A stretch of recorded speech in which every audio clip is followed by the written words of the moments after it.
பூனை வந்து ஒரு பியூர் கார்னிவோர், அது ஆப்பர்ச்சுனிஸ்டிக் ஆம்னிவோர் கூட கிடையாது. பூனை வந்து பாம்பு கிட்ட கூட கடி வாங்காத அளவு பாம்புக்கு இருக்கிற ரிஃப்ளெக்ஸே பயங்கரம். இது அதுக்கு மேலே பயங்கரமாக இருக்கனால தான் நாய் வந்து பாய் ஃப்ரெண்டு மாதிரி, பூனை வந்து கேர்ள் ஃப்ரெண்டு. பெர்சியனுமே வந்து பிறன்ற குணம்லாம் இருக்குது, ஆனால் ரொம்ப கம்பேரிட்டிவ்லி ரொம்ப கம்மியாக இருக்கும் பெர்சியன் கிட்ட. ஆனால் பெர்சியன் வாங்காதீங்க.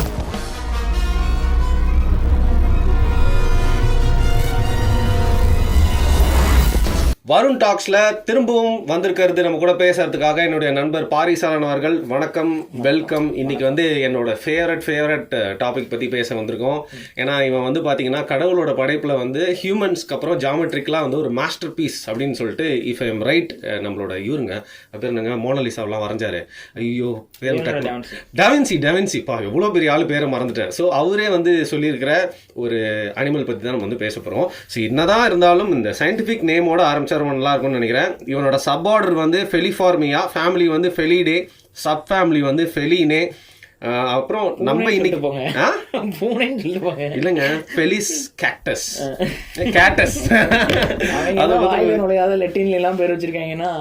அது என்னன்னா, இப்போ சயின்ஸே இல்லாமல் இவங்க பாட்டு ஏதாவது பேசிட்டு இருக்காங்கன்னு சொல்லிடுவாங்களா, அதனால விக்கிபீடியா பார்த்தா சொல்லிட்டு அதுதான் சயின்ஸ் வந்துருச்சு. ஓகே, என்னன்னா இன்னைக்கு ஏன் இதை பற்றி பேசணும் அப்படின்னு நினச்சேன்னா, ஆகுனா எல்லாருமே டாக்ஸ் பற்றி பேசுவாங்க. சரியா, டாக்ஸ் பற்றி பேசலாம். டாக்ஸ் பற்றி பேசுறதுக்கு அவ்வளோ விஷயம் இருக்குது. டாக்ஸ் வந்து எல்லாருக்குமே பிடிக்கும், ஆனால் கேட்ஸை வந்து எல்லாருக்குமே பிடிக்கும் அப்படின்னு. நாயாதிக்க சமூகம் bro, correct bro, super bro. நாயாதிக்க சமூகம், நாய்மிலாட்டி, இதுக்கு காரணம் நாய்மிலாட்டிங்க தான் எல்லாருமே. ஸோ கேட்டுக்காக இன்னைக்கு பேச வந்திருக்கிறது. கேட் லவர் நான், கேட் வெறியன் நான். நீங்கள் வந்து பார்த்தீங்கன்னா நீங்கள் கேட் வளர்த்துருக்கீங்க, நீங்கள் கண்டிப்பாக அதை முழு அன்போடு தான் வளர்த்துருக்கீங்க. உயிர்நேயவாதி சொல்லலாம் முடியாது, ஏன்னா நம்ம சில உயிர்கள் நம்ம சாப்பிட்றோம், புலால் ஒன்றீங்க. ஆமா, பட் எல்லா உயிருமே நான் வந்து அது தெரிஞ்சுக்கிறதுக்கு ஆசைப்படுவேன். ஸோ அதனால அதில் வளர்த்து பார்க்குறதோ இல்லை நமக்கு கிடைக்கிற நம்ம புலியோ சிங்கமோ வளர்த்து பார்க்கறதுக்கு வாய்ப்பு இல்லை. துபாயில் இருந்தால் பண்ணிடலாம், எம்ஜிஆராக இருந்தால் கூட பண்ணலாம், பட் நமக்கு அதெல்லாம் இல்லை. ஸோ அதனால நம்மளாம் வளர்க்க முடிஞ்சது பூனைகள், நாய்கள். எக்ஸாக்ட்லி. ஸோ நம்ம ரெண்டு பேரும் அதை பேசுகிறோம் அப்படின்னா, வந்துட்டார்ப்பா வெட்டினரி டாக்டர், இவர் வந்து எதிரில் உட்காந்து பேச வந்திருக்கிற கெஸ்ட் யாருன்னா 5 வருஷம் அனிமல் பிளானட்லேயும், கொஞ்ச நாள் டிஸ்கவரிலையும், அதுக்கப்புறம் வண்டலூர் ஜூவில் வந்து ஆராய்ச்சியாளராக இருந்தார். இவர் என்னப்பா கேட்டை பற்றி பேசிட போகிறார் அப்படின்னு இல்லை, கேட்டை பற்றி நம்மளுக்கு வந்து சயின்டிஃபிக் ஃபேக்ட்ஸ்லாம் இல்லை. அப்படி பேச அதுவே வந்து ஆக்சுவலாக ரொம்ப தவறான விஷயம். நானே நிறைய வெட்டினரி டாக்டர்ஸை பார்த்துருக்கேன், பேசியிருக்கேன். அவங்களுக்கு வந்து விலங்குகளுடைய உள்ள இருக்க உடல் கூறு அல்ல, அதுக்கு எப்படி ஏதாவது நோய் வந்துச்சுன்னா எப்படி ட்ரீட்மெண்ட் பண்ணணும், அதெல்லாம் இருக்கும். அவங்க படிச்சுட்டு வராங்க. அனிமல் சைக்காலஜிஸ் இல்லை வந்து ஒரு அனிமல் எப்படி வளர்க்கணும், இல்லை அதை எப்படி கேர் பண்ணணும், எப்படி டேக் கேர் பண்ணணும் அப்படிங்கிறதுலாம் அவனுக்கு பெருசாக அந்த படிப்பில் படிக்கிறது இல்லை. டேக் கேர் இந்த சென்ஸ் அதை என்ன மாதிரியான ஃபீடிங் பண்ணணும், இதெல்லாம் அது அவங்களுக்கு கொடுக்கப்பட்ட சிலபஸ்க்குள்ளே அது பெருசாக வர்றதில்லை. இதுதான் உண்மை. அது நீங்கள் வந்து வெட்டினரி டாக்டர்ஸ் கிட்ட போயிட்டு நீங்கள் உங்கள் பூனையை கொண்டு போய் ட்ரீட்மெண்ட் கொடுக்க போகும்போதோ இல்லை நாயை கொண்டு போய் ட்ரீட்மெண்ட் கூட்டு போகும்போதோ பார்த்தாவே தெரியும். அவங்களால வந்து இந்த டாக் விஸ்பரர் மாதிரி டக்குன்னு போனோன்னே நாயை பற்றி எல்லாம் தெரியும் அப்படிலாம் இல்லை. பிடிங்க. ஸோ அதான் எல்லாரும் இல்லை, ஒரு சில வெட்டினரியன்ஸ் ஆர்வம் இருந்து படித்தவங்களும் இருப்பாங்க. சில பேர் எம்பிபிஎஸ்க்கு ட்ரை பண்ணுவாங்க, அது கிடைக்கலேன்னு வெட்டினரி வந்துருவாங்க. ஸோ அந்த மாதிரி இருக்கவங்களுக்கு இதெல்லாம் மாறும். இல்லை இதில் படிச்சிருந்தா தான் இதை பேசணும்னு கிடையாது, கரெக்ட், அனுபவமும் பேசலாம். ஸோ அந்த அனுபவத்தை தான் நம்ம ரெண்டு பேருமே கேட்ஸை பற்றி வந்து இன்னைக்கு பகிர்ந்துக்க போகிறோம். அது எப்படின்னா, எங்களுக்கு இது ரொம்ப பிடிக்கும், நாங்கள் அதை பற்றி பேச போகிறோம், முன்னாடி அதை போர்ட்ரேட் பண்ணுறோம் எடுத்துகிட்டு வந்து அப்படிங்கிறது தான் அதில் மேட்ரு. திருப்பி என்னோட ரீஇன்ட்ரடக்ஷன் எனக்கு ரொம்ப பிடிக்கும். கேட்ஸை எகிப்தியர்கள் கடவுளாக கும்பிட்ட ஒரு அனிமல். அது மட்டும் இல்லாமல் இன்னைக்கு வரைக்கும் பார்த்தீங்கன்னா டொமெஸ்டிகேட்டடாக நினச்சிட்டு இருக்கோம், டொமெஸ்டிகேட்டட் பெட்டுன்னு. பட் அவன் வந்து இன்னும் ஒரு ஹண்டர் தான், ப்ரெடேட்டர் தான். நம்மளுக்கு வீட்டுக்குள்ளேயே இல்லை வீட்டுக்கு செவுத்துலேயே இருக்கக்கூடிய ஒரு ஹண்டர் பற்றி தான் இன்றைக்கி வந்து பேச வந்திருக்கோம். ஸோ எல்லாருக்குமே வந்து பார்த்தீங்கன்னா டாக்ஸ் பற்றி நிறையா தெரியும். டாக்ஸ் பற்றி நம்ம டிபேட்டே பண்ணலாம். ஏன்னா நீங்கள் டாகை பற்றி ஒரு மாதிரி புரிஞ்சு வச்சுருப்பீங்க, நான் டாகை பற்றி ஒரு மாதிரி புரிஞ்சு வச்சுருப்பேன். அந்தளவுக்கு ஓவர் இன்ஃபர்மேஷன் அபவுட் டாக்ஸ் இருக்குது. கேட்ஸை பற்றி யாருமே அவ்வளோவா வந்து பேசினதில்லை அப்படின்னு நினைக்கிறேன். அப்படி பேசினாலும் வந்து நம்ம வரிப்புலியை பற்றி பேசியிருக்காங்க, சிங்கங்களை பற்றி பேசியிருக்காங்க, சிறுத்தை, அதுக்கப்புறம் வேறு என்னங்க இன்னொன்று சொல்லுவாங்களே லெப்பர்டு, பேந்தர், ஜாகுவார், இதெல்லாம் பற்றி வந்து எல்லாமே வந்து பேசியிருக்காங்க. ஸோ இவங்க நம்ம பக்கத்துலேயே இருக்க ஒரு ஒண்டர்ஃபுல், ரொம்ப ஒரு இன்ட்ரெஸ்டிங்கான ஒரு க்ரீச்சர். இதை பற்றி யாருமே பேசலையே, நான் ஒரு கேட் வெறியர்ன்றனால நான் இதை வந்து பேசணும் அப்படின்னு நினச்சேன், இதை இனிஷியேட் பண்ணேன். கேட்ஸ் கிட்ட நீங்கள் பார்த்து உங்களுக்கு கேட்டை பார்த்தா உங்களோட முதல் கேட் அனுபவம் எது அப்படின்னு சொல்லுங்கள். பூனைகள் வந்து நம்ம முதல் அனுபவம் அப்படிலாம் வந்து நம்ம கண்டிப்பாக வளர்த்த இது கிடையாது. அடிப்படையாக எனக்கு வந்து பூனை வந்து எல்லாம் திருட்டுத்தனமாக தான் பார்த்துருக்கோம். நம்ம வீட்டிலேருந்து வீட்டோட எதிரி வீட்டிலேருந்து திருடிட்டு போனோம். எல்லாருக்குமே பூனையோட அனுபவங்கிறது வந்து ஒரு ஹாரர் இன்சிடென்ட்ஸ்லேருந்து தான் வந்திருக்கும். கண்டிப்பாக வந்து நீங்கள் பாருங்க, இல்லை பூனையை கண்டு நீங்கள் பயந்துருப்பீங்க கண்டிப்பாக, இல்லை பூனை வந்து உங்களை ஏதாவது ஒன்று பண்ணி விட்ருக்கோம். இந்த மாதிரியான அனுபவங்கள் தான் ஸ்டார்ட் ஆகும். பூனை வந்து ஒரு ஆபத்தான ஒரு டொமஸ்டிகேட்டட் அனிமல், அப்படி தான் நம்ம பார்க்கணும். அது வந்து உங்களோட அவ்வளோ சீக்கிரம் பழகாது. நீங்கள் ஒரு பூனை போய் நீங்கள் நாய் மாதிரிலாம் ட்ரீட் பண்ண முடியாது, கட் பண்ண முடியாது. ரொம்ப ஒரு ரிஸ்கியான ஒரு கிரியேச்சர் தான் அது. நீங்கள் சின்ன பையனாக இருக்கும்போது அது வந்து அதுக்கு நல்லாவே டிஃப்ரென்ஸ் தெரியும். சின்னவன், பெரிய ஆம்பளைகள், பெரிய ஆட்கள்கிட்ட எப்படி நடந்துக்கணும், குழந்தைகள்கிட்ட எப்படி நடந்துக்கணும், அதெல்லாம் நீங்கள் நிறைய ரீல்ஸ் பார்த்துருப்பீங்க. சில ஒரு குழந்தை இப்போ கூட சமீபத்தில் ஒரு ரீல்ஸ் பார்த்தேன். அதில் ஒரு குழந்தை வந்து அது பூனை மேலே போய் விழுகும். அந்த குழந்தைய உதச்சி தள்ளிடும். பட்டு பட்டு பட்டு உள்ள உதச்சி தள்ளிடும். குழந்தை ஒரு பல்ட்டி எடுத்து விழுகுது. அந்த மாதிரியான பிஹேவியர்லாம் பூனைக்கிட்ட இருக்கும். அதனால் யாருக்குமே வந்து ப்ளசன்ட் அப்படிங்கிறதுலேருந்து ஃபஸ்ட்டு ஸ்டார்ட் எக்ஸ்பீரியன்ஸ் வராது. எனக்கு வந்து முறையாக வந்து பூனை எக்ஸ்பீரியன்ஸ் என்னென்னா, நான் ரோட்டில் ஸ்கூல் முடிஞ்சு வந்துட்டு இருந்தேன். அப்போ வந்து பார்த்திங்கன்னா ஒரு புதரு மழை பெஞ்சிட்டு நானுமே கொடையில் தான் பிடிச்சிட்டு வந்துட்டுருக்கேன். நல்ல மழை. அப்போ வந்து பார்த்தா திடீர்னு என் காதில் வந்து ஏதோ ஒரு சவுண்டு, கொஞ்சம் வியர்டான சவுண்டு, யாரோ க்ரை ஃபார் ஹெல்ப் மாதிரி. எனக்கு கண்டிப்பாக ஏதோ ஒரு குட்டின்னு தெரிஞ்சிச்சு. ஆனால் அது பூனை குட்டின்னு எனக்கு தெரியல, ஏன்னா நானும் சின்ன பையன், எனக்கு சரியாக தெரியல. பார்க்குறேன் ஒரு பாக்ஸில் 3 பூனைக்குட்டி இருந்துச்சு. எனக்கு வந்து இது எப்படி என்னன்னே புரியல. நம்ம வாட்டு என்ன பண்ணுவோம், டக்குன்னு தூக்கிட்டு வீட்டுக்கு போயிட்டேன். அது அப்புறம் தான் எனக்கு தெரிய வந்துச்சு. ஆனால் எங்கள் வீட்லேயுமே அலோவ் பண்ணலை, வீட்டில் அலோவ் பண்ணல, அப்பா அம்மாலாம் வந்து ஒத்துக்கல, எங்கள் அப்பா கூட கொஞ்சம். அதனால் வந்து ஒரு நைட்டு ஒரு அடுத்த நாள் காலையில் வரைக்கும் தான் வீட்டில் இருந்துச்சு. அதுக்கப்புறம் இன்னொருத்தவங்க கிட்ட கொடுத்துட்டோம். எங்களுக்கு எப்படி தெரிய வந்துச்சுன்னா, அது ஒரு பாக்ஸில் இருந்துச்சு, யாரோ கொண்டு வந்து அந்த குப்பைத்தொட்டியில் போட்டுருந்தாங்க. அப்படி அது யாருன்னு கண்டுபிடிச்சா அது எங்கள் பக்கத்து வீட்டுக்காரங்க தான். பக்கத்து வீட்டில் இருக்கிற ஒரு பெண் பூனை குட்டி போட்டிருக்கு. அதை கூட்டிட்டு வந்து போய் குப்பைத்தொட்டில் பாக்ஸில் வச்சுருந்தாங்க. ஸோ இதுதான் நான் பூனை குட்டியை வந்து எடுத்துகிட்டு போய் எங்கள் வீட்டில் நான் வளர்க்கணும்னு சொன்னேன். எங்கள் வீட்டில் ஒத்துக்கல. ஏன்னா நாங்கள் ரெண்டட் ஹவுஸ் தான் இப்போ இருக்கோம், ரெண்டட் ஹவுஸ் தான். பட் ரெண்டட் ஹவுஸில் தான் இருந்தது அந்த டைம்லாம். அப்போ முடியாது, வேணாம் அப்படின்னு சொல்லிட்டு அப்போ கொடுத்தாங்க. இதுதான் என்னோட ஃபர்ஸ்ட் எக்ஸ்பீரியன்ஸ். எனக்கு வந்து ரொம்ப ஒரு மாதிரி என்னடா அது, எனக்கு என்னென்னா அந்த பூனையை பாவம், ஆனால் இன்னொருத்தங்கிட்ட வளர்க்க தான் கொடுத்தாங்க, அது என்னாச்சு அப்படின்னு தெரியல. இதுதான் ஃபஸ்ட்டு எக்ஸ்பீரியன்ஸ் பூனைகளை பொறுத்த வரைக்கும். அதுக்கப்புறம் நான் காலேஜ் படிக்கும்போது நான் அப்பார்ட்மெண்ட்டில் இருந்தோம். காலேஜில் ஹாஸ்டல்ட்டு வெளியில் வந்துட்டு அப்பார்ட்மெண்ட்டில் தங்கியிருந்தோம். அது இந்த ஃபைனல் இயர் அப்போ எல்லா பசங்களும் அந்த ஹாஸ்டலில் இருக்கிறது வந்து கொஞ்சம் ஃப்ரீடம் அது மாதிரி அப்படி ஒரு ட்ரெண்ட் இருக்கும். அது ஃப்ரீடம் அப்படிலாம் இல்லை. எல்லா பசங்களுக்கும் என்னென்னா, ஒரு டெய்லியும் சாயந்தரம் முடிஞ்சோடனே திரும்ப காலேஜுக்குள்ளேயே போய்ட்டு ஒரு ரூமில் உட்கார்றது அப்படிங்கிறது வந்து ஒரு மாறுற மாதிரி. ஃபைனல் இயரில் ஹாஸ்டலுக்குள்ளே இருந்தால் அது ஒரு அந்த அசிங்கம்ங்கிறதுல அது அப்படி ஒரு வைப் இருந்துச்சு. யாருமே இருக்க மாட்டாங்க ஃபைனல் இயரில். ஒருத்தர் 2 பேர் தான் இருப்பாங்க, வெளியூர்காரங்க தான் இருப்பாங்க ஒரு சிலர். தமிழ்நாடு பசங்க எல்லாருமே வெளியில் போயிட்டாங்க, பேச்சு துணை கூட ஆள் இருக்காது. அந்த மாதிரி தான் இருக்கும். சீனியருங்கும் போது நம்ம போய் ஜூனியர் டைம் போய் பேசிட்டு இருக்க முடியாது. அந்த டைமில் வந்து வெளியில் வந்தோம். வெளியில் வரும்போது நமக்கு ஒரு சரி ஏதாவது ஒன்று வளர்ப்போம் அப்படின்னு தோணும் பொழுது பூனைக்குட்டி. அப்போ நமக்கு பெருசாக அவேர்னஸ்லாம் கிடையாது, எந்த ப்ரீடு என்னெல்லாம் தெரியாது.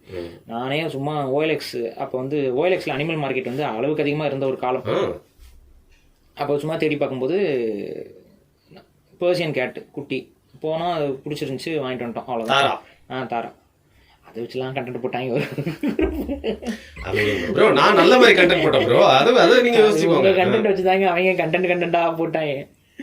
தாரா, நயன் தாரா. அதுக்கு 9 வயசு நான் நயன்தாராவை தான் குறிக்கும் அப்படின்னு ஒரு வீடியோ.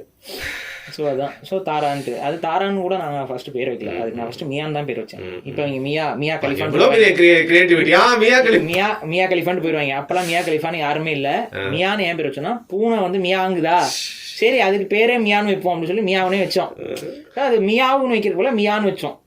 அதுக்கப்புறம் எங்கள் வீட்டில் வந்து நீங்கள் என்ன பூனை வளர்த்துக்கிட்டு இருக்கேன் அப்படின்னு சொல்லி கடுப்பாயிட்டாங்க. நான் சும்மா இல்லாமல் ஃபோட்டோ காமிச்சேன், அழகாக இருக்கலாம், நல்லா இருக்கேப்பா, என்னென்ன இல்லை நான் தான் வளர்த்துட்டு இருக்கேன் அப்படின்னு. உன்னை படிக்கிறதுக்கு நாங்கள் இங்கேருந்து செலவு பண்ணி உன்னை அனுப்பிச்சா நீ அங்கே போய் பூனை வளர்த்துருக்க, இந்த லட்சணத்தில் நீ படித்து கிழிச்சிருவேன், அதெல்லாம் வேலைக்கு ஆகாது, நீ பூனையை கொண்டு வந்துட்டாங்க. எனக்கு அது மாதிரி என்னடா அது அப்படின்னா, அப்புறம் சரி ஓகே. அது இல்லாமல் அதுக்குள்ளே அது பண்ண வேலையெல்லாம் ரூமில் இருக்க மித்த பசங்களெல்லாம் ரொம்ப இரிட்டேட் பண்ணி விட்டுருச்சு. என்ன பண்ணுறது, தூங்கிட்டு இருப்பாங்க. இது பெர்சியன் வேறு, முடி நிறையா இருக்குமா, பக்கத்தில் போயிட்டு மூஞ்சிக்கிட்டலாம் போய் புருங்கிறது. அது கொஞ்சம் அந்த மாதிரி கொஞ்சம் போது இவங்களுக்கு தும்மல் வந்துடும், அந்த முடியெல்லாம் மூக்குல எல்லாம் போட்டு பெர்சியன் கேட்ல. அதனால வந்து அவங்களுக்கு முடி இருக்கும். அது குட்டியே தான் இருந்துச்சு, அப்போ குட்டி தான், அது 3 months தான், 3 மாதம் தான் என்கிட்ட இருந்துச்சு அது. அதுக்கப்புறம் அதெல்லாம் காமெடியாக இருக்கும். பசங்க வந்து என்ன பண்ணால் பவுடர் இருக்குல்ல, பவுடர்லாம் வந்து கீழே கொட்டி விட்டுட்டு அதில் அது வலிக்கிட்டு ஓடும். அது விளையாடும், ஓடும், வீட்டுக்குள்ளே சுற்றி ஓடும், அந்த மாதிரி விளையாண்டுட்டு இருக்கோம். நல்லா தான் விளையாண்டுருந்துச்சு. பட்டு அழுக்காகிறது. அப்புறம் லிட்டர் பாக்ஸ் வந்து ஒரு பெரிய தலைவலி ஸ்மெல் வரும். அதெல்லாம் டெய்லி ரெகுலராக இது பண்ணுறதுக்கு கஷ்டம். இதனால் நீ அங்கே உட்காந்து இதெல்லாம் பண்ணிட்டு இருந்தேன், விளங்காது, நீ கொண்டு வா, நாங்கள் பார்த்துக்குறோம் அப்படின்னு சொல்லிட்டாங்க. அப்புறம் வேறு வழி இல்லாமல் திரும்ப போய் பொள்ளாச்சியில் போய் விட்டேன். அங்கே போனோன்னே அம்மா வந்து அவங்களுக்கு எந்த பேர் பிடிக்குதோ அதை வச்சுட்டு போயிட்டாங்க, அவ்வளோதான். அப்படி தான் தாரான்னு செட் ஆயிடுச்சு. அவங்க தாரான்னு கூப்பிட்டு செட் பண்ணிட்டாங்க. நாங்கள் மியான்னு கூப்பிட்டு செட் பண்ணியிருந்தாலும் 3 மாதம் குட்டி அது அவங்க தாரான்னு கூப்பிட்டோன்னே அது அப்படியே செட் ஆகி பழகிடுச்சு. அது அந்த பேரை அப்படியே நானும் அப்படியே அடாப்ட் பண்ணிட்டேன். இது எதுக்கு சொல்கிறேன் என்றால், அது நயன்தாராவின் பேரை பார்த்து அதை வைக்கவில்லை என்பதற்காக தான் இது பதிவு சொல்லுவேன். ஏன்னா அவங்களுக்கு அப்புறம் இப்போ அடுத்து மியாவுக்கு ஒரு கண்டென்ட் எழுதிட்டு இருப்பாங்க. அப்போ இப்படிதான். அதில் நமக்கு என்னன்னா, கேட்டை பற்றி நம்ம வளர்க்குறதுக்கு முன்னாடியும் ஓரளவுக்கு பேசிக்காக தெரியும். அது இண்டிபெண்ட்டாக இருக்கும், நம்ம கூட பெருசாக நாய் மாதிரிலாம் பழகாதுன்னு நல்லாவே தெரியும். பட் பெர்சியன் கேட்டுக்கும் நார்மல் நம்ம ஊர் பூனைக்குமே நிறைய வித்தியாசம் இருக்குது. அதனால நான் இந்த இதை வச்சு மட்டும் அதை சொல்ல முடியாது. பெர்சியன் கேட் வந்து இருக்கிறதுலே வந்து சாஃப்டஸ்ட் கேரக்டர். டம்மு இல்லைங்க, நல்லா அறிவாக இருக்கும். பட் அதுக்கு வந்து அந்த அக்ரஷன் வந்து செலக்டிவ் ப்ரீடிங்ல அவங்க அக்ரஷனை குறைச்சிருக்காங்க. ஏன்னா பெர்சியன் கேட் வந்து அது வந்து நேச்சுரலா உருவான கேட் கிடையாது. அவங்க என்ன பண்ணாங்கன்னா, அவங்க ஊர்ல இருக்க அழகான பூனைகளா செலக்ட் பண்ணி செலக்டிவ் ப்ரீடிங்ல கொண்டு வந்தாங்க. அப்போ வந்து அதை தூக்கும் போது இது பண்ணும்போது அப்படின்னு சொல்லி கராத்தே ஆக்ஷன்லாம் பண்ணக்கூடாதுங்கிறதுக்காக அந்த அக்ரஷன் இருக்கிற பூனைகளை எல்லாம் அவங்க இனப்பெருக்கம் பண்ணலை. அதனால பெர்சியனு இல்லை இந்த ப்ரீடட் கேட் வேரியன்ட்ஸில் மெயினாக பெர்சியன் அது வந்து கொஞ்சம் சாஃப்ட் நேச்சர். இன்னும் மெயின் கியூன் கேட்லாம் இருக்குது, இன்னும் பெருசாக இருக்கும். அதெல்லாம் எனக்கு கொஞ்சம் அக்ரஸிவ் தான். நம்ம ஊர் நாட்டு பூனை பியூர் அக்ரஷன். நீங்கள் வந்து அது குட்டியிலலாம் வந்து சிலர்லாம் போய் தொட்டிங்கனாவே அது பரண்டி விடும். பரண்டுறதுல அது இது பெர்சியனுமே வந்து பரண்டுற குணம்லாம் இருக்குது. ஆனால் ரொம்ப கம்பேரிட்டிவ்லி ரொம்ப கம்மியாக இருக்கும் பெர்சியன் கிட்ட. ஆனால் பெர்சியன் வாங்காதீங்க, நான் திரும்ப சொல்கிறேன். நம்ம ஊர் கிளைமேட்டுக்கு பெர்சியன் வந்து வராது. பார்த்தா அப்படியே உங்க மனசே கொண்டு உருகிற மாதிரி இருக்கும். அதை பார்த்து கியூட்டா இருக்குன்னு எடுத்துட்டீங்க லைஃப்ல, நீங்களும் கஷ்டப்படுவீங்க, அதுவும் கஷ்டம் இருக்கும். அதனால மோஸ்ட்லி பெர்சியன் கேட்ஸ் வாங்காதீங்க. நான் தெரியாம வாங்கி நான் ஆனால் வளர்த்துக்கிட்டு இருக்கேன். இப்போ கிட்டத்தட்ட இப்போ எத்தனை வருஷம் ஆகுது, இப்போ 13 years கிட்ட வருதுன்னு நினைக்கிறேன். God bless the cat. இப்போ நம்ம சென்னையில் ஒரு சந்தை இருக்குமே பாரு, அதை ஏதோ ஒரு ஏரியாவில் ஃபுல்லாக பெட்டு சந்தை இருக்கும். அந்த ஸ்ட்ரீட் ஃபுல்லாக பார்த்தீங்கன்னா அந்த கேட்டு டாகு எல்லாமே விற்றுருப்பாங்க, பறவைலாம் கூட விற்றுருப்பாங்க. இப்போ கொட்டூரா ஏதோ ஒரு இடத்துல அங்கே வந்து அநியாயத்துக்கு கொடுமை. இந்த விஷயத்தை நீங்கள் சொன்னோன்னா கூண்டுக்குள்ளே வச்சு காலையில் எப்படி டிஸ்பிளேக்கு சோஃபா டிஸ்பிளேக்கு சாரியை வெளில வச்சுருவாங்க. அந்த மாதிரி பெட் மார்க்கெட்டு இந்த பெட் ப்ரீடிங்கு இதெல்லாம் வந்து நிறைய விஷயங்கள் இருக்குது, அது நம்ம தனியாக பேசுவோம். ஆனால் ஒரு ப்ராப்பரான ப்ரீடர் இல்லை ஒரு ப்ராப்பரான ஒரு டாக் ப்ரீடர் ப்ரீடாக இருக்கட்டும் இல்லை கேட் ப்ரீடர்னா அவங்களுக்கு அந்த ப்ரீட் மேலே இன்ட்ரெஸ்ட்டில் பண்ணுறாங்க அப்படின்னா அது வேற. இல்லை நான் இதை ஏன் சொன்னேன்னா, லாபத்துக்காக பண்ணுறாங்கன்னா அது ரொம்ப அபத்தமாக பண்ணுவாங்க.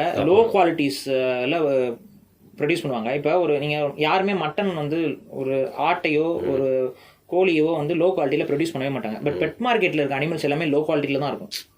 ஸோ அந்த பெட் மார்க்கெட்டுக்குள்ளே போயிட்டு இந்த அனிமல்ஸ் வாங்குறது இதெல்லாம் நீங்கள் முழுசாக அவாய்ட் பண்ணுங்கள். அது ரொம்ப லோ குவாலிட்டியில் அவங்க நீங்கள் வாங்கலைன்னா அவங்க அபேண்டன் பண்ணுவாங்க, அவங்களும் வளர்க்க மாட்டாங்க. அப்போ இந்த மாதிரியான ஒரு தப்பான ஒரு கல்ச்சர் வந்து அதை டெவலப் பண்ண வேண்டாம். அதில் அதிகமாக கஷ்டப்படுற நல்ல ப்ரீடர், இப்போ எந்த ஒரு டாக் ப்ரீட்ஸாக இருக்கட்டும் எந்த ஒரு கேட் ப்ரீடாக இருக்கட்டும், நல்ல ப்ரீடரு அவருக்கு பிடிக்கும் அதை வளர்க்குறதுக்கு, அவர் வளர்ப்பார். அதுக்கு குட்டி போடும்போது அவர் சைடில் விற்பார், இது நடக்கும். அந்த மாதிரி ஆட்களை பார்த்துவாங்க, அவர் வளர்க்கணும் பேசிக்கலி. சும்மா நான் எல்லாம் என்கிட்ட நாங்கள் வந்து பார்த்தீங்கன்னா எல்லா ப்ரீட்ஸும் நாங்கள் பண்ணுவோம் அப்படின்னா அவனை நம்பாதீங்க. எல்லா ப்ரீடும் ஒருத்தன் பண்ணுறான்னா அவன் வந்து இல்லை. நான் ஏன் அது சொன்னேன் அப்படின்னா, அங்கே அதிகமாக ரொம்ப கஷ்டப்படுறது யாருன்னு பார்த்தீங்கன்னா அந்த பெர்சியன் கிட்டீஸ் தான். காலையிலேருந்து ஈவினிங் வரைக்கும் அந்த கூண்டுக்குள்ளேயே வச்சிருப்பாங்க, பாவமாக இருக்கும். அதை கண்ணு மூஞ்சி ஒரு மாதிரி சோர்வாகவே இருக்கும். எனிவே கேட்டு பற்றி பேசுகிறப்போ இப்போ டாக்ஸு, ஏன்னா நீங்கள் சொல்கிற மாதிரி எல்லாருமே அப்படியே நம்ம ஒரு வாட்டி கூப்பிட்டா போதும், அவர் நம்ம மேலே வந்து விழுந்துருவாரு, ஃபுல்லாக நம்ம கூட கிடப்பாரு, எல்லாம் ஓகே. பட் கேட்ஸ் வந்து பார்த்தீங்கன்னா நம்ம என்னதான் நம்ம கிட்ட சாப்பிட வந்தாலும் பாசம் காட்டினாலும் அதுங்க நம்ம கூட இப்பவே இருக்கணும்னு அவசியமே இல்லை. நம்ம நினைக்கிற மாதிரி பழகாது. நான் உனக்கு இதை கொடுத்தேன் பாரு, நீ எனக்கு இதை கொடு அப்படின்னு நீ அதுக்கிட்டலாம் போய் எதிர்பார்க்கவே முடியாது. இட்ஸ் லைக் ஒன் வேவா தான் இருக்கும். அதுக்கு தோணும் போது அது வந்து நம்ம கிட்ட அன்பா இருக்கும்.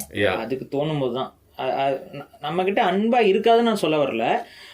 ஆனால் அதோட அன்புங்கிறது வந்து பார்த்தீங்கன்னா கொஞ்சம் ஒரு மாதிரி ரூடான அன்பாக இருக்கும். அதுக்கு தேவைப்படும் போது நீங்கள் அதை பிட் பண்ணணும். அதுவாக டக்குன்னு அப்ரோச் பண்ணிட்டு வரும்.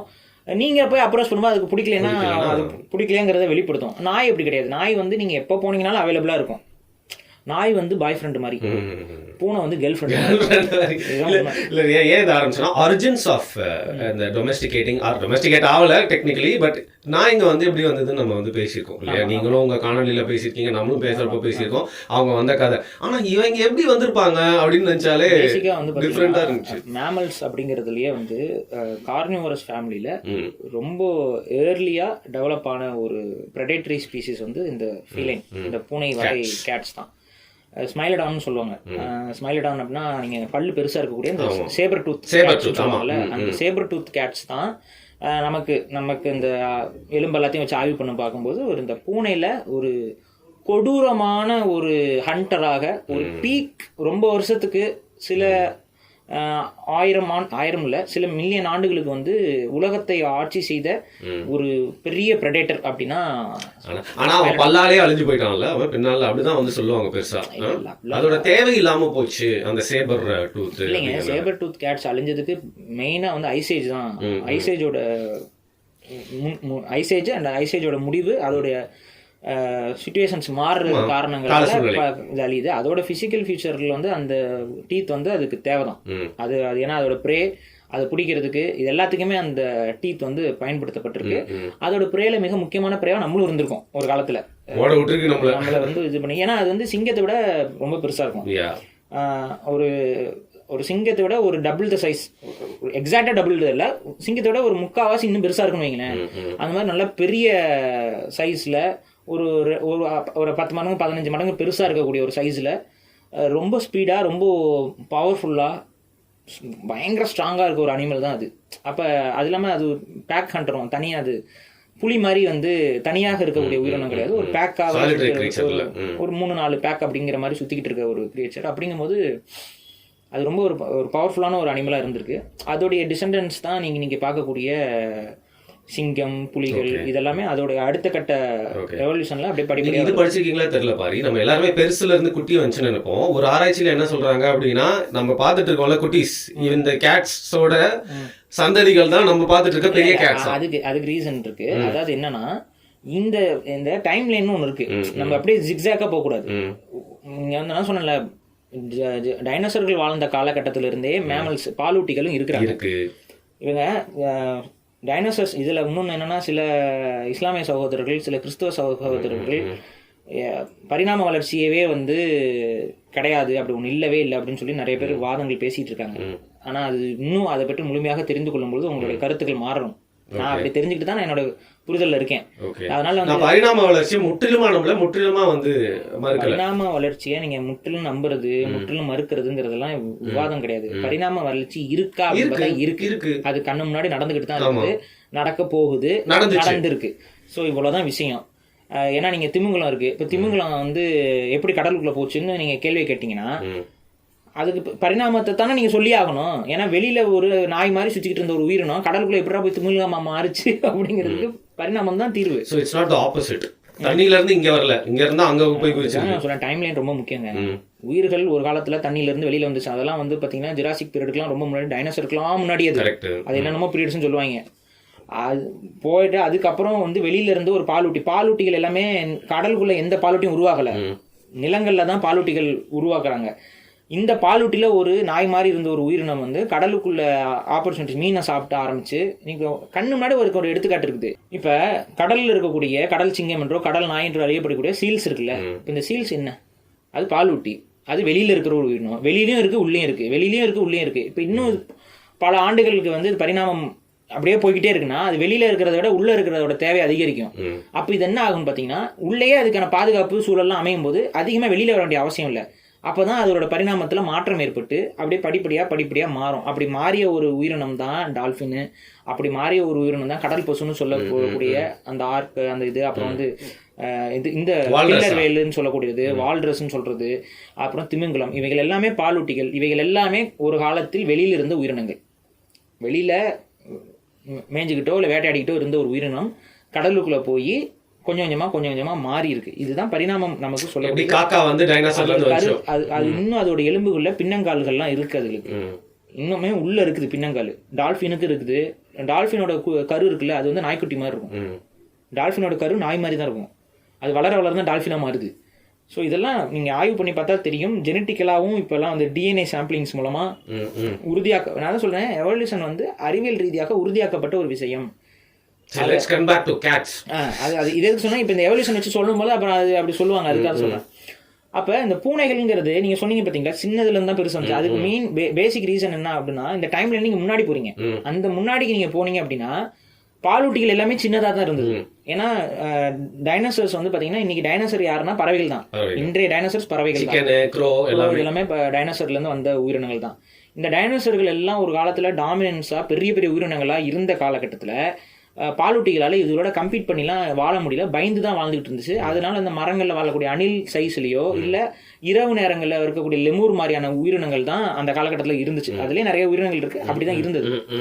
அப்படி இருந்த உயிரினங்கள் அவங்க என்ன ஆகுறாங்கன்னு பார்த்தீங்கன்னா, இந்த டைனோசர்ஸோடைய வீழ்ச்சிக்கு பிறகு, அது டைனோசர்ஸ் விழுந்ததுக்கு உங்களுக்கு காரணம் தெரியும், எரிக்கல் வந்து விழுந்தது.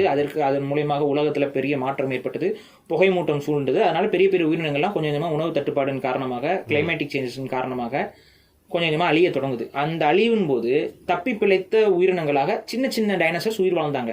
அந்த சின்ன சின்ன டைனோசர்ஸ் தான் இன்னைக்கு பறவை இனமாக நம்மகிட்ட இருக்கு. ஓகேவா?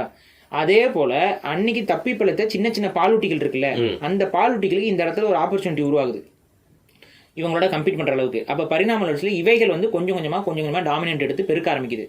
அப்ப ஒரு சின்ன பூனை, இப்ப நம்ம பார்க்குற பூனை சைஸுக்கு இருந்த உயிரினங்கள் தான் இன்னைக்கு நீங்க பார்க்கக்கூடிய சிங்கமாகவோ புலியாகவோ பூனை இனத்திலே பெரிதாக வருகிறது. அந்த கிளை இனத்திலிருந்து இப்ப புலியிலிருந்து பூனை வந்ததுன்னு சொல்ல முடியாது. ஏன்னா புலிக்கும் பூனைக்கும் மூதாதையர் தான் ஒண்ணு. புலியிலேருந்து டைரக்டா பூனையோ பூனையிலேருந்து புலியோ வரல. புலிக்கும் பூனைக்கும் மூதாதையர் ஒரு ஆளு.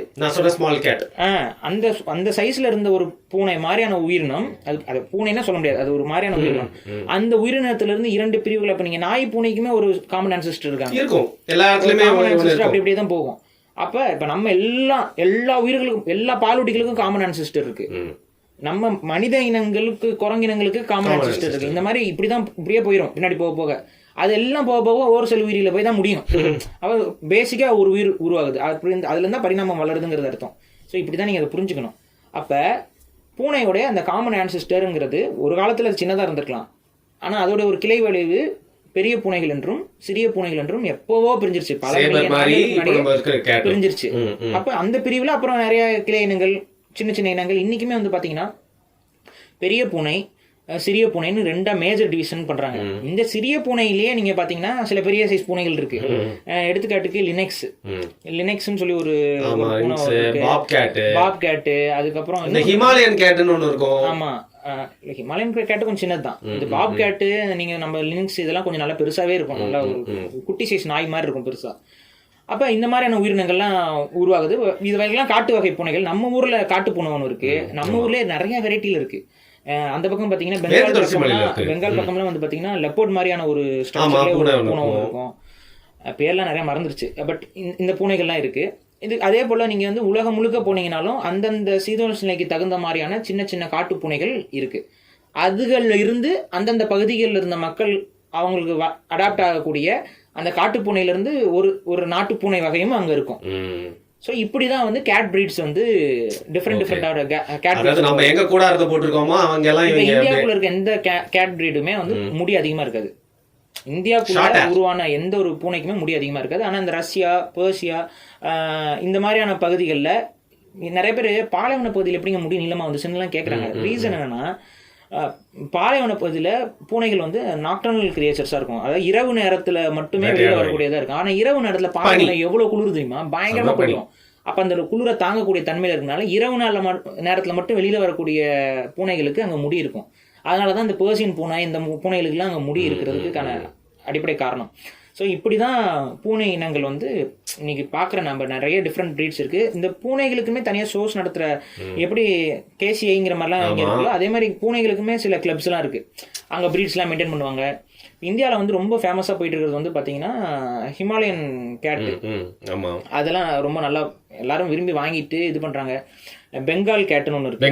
பெங்கால் கேட்டும் டிகார்னு ஒன்று இருக்கு, டைகர் மாதிரி இருக்கும் குட்டியா.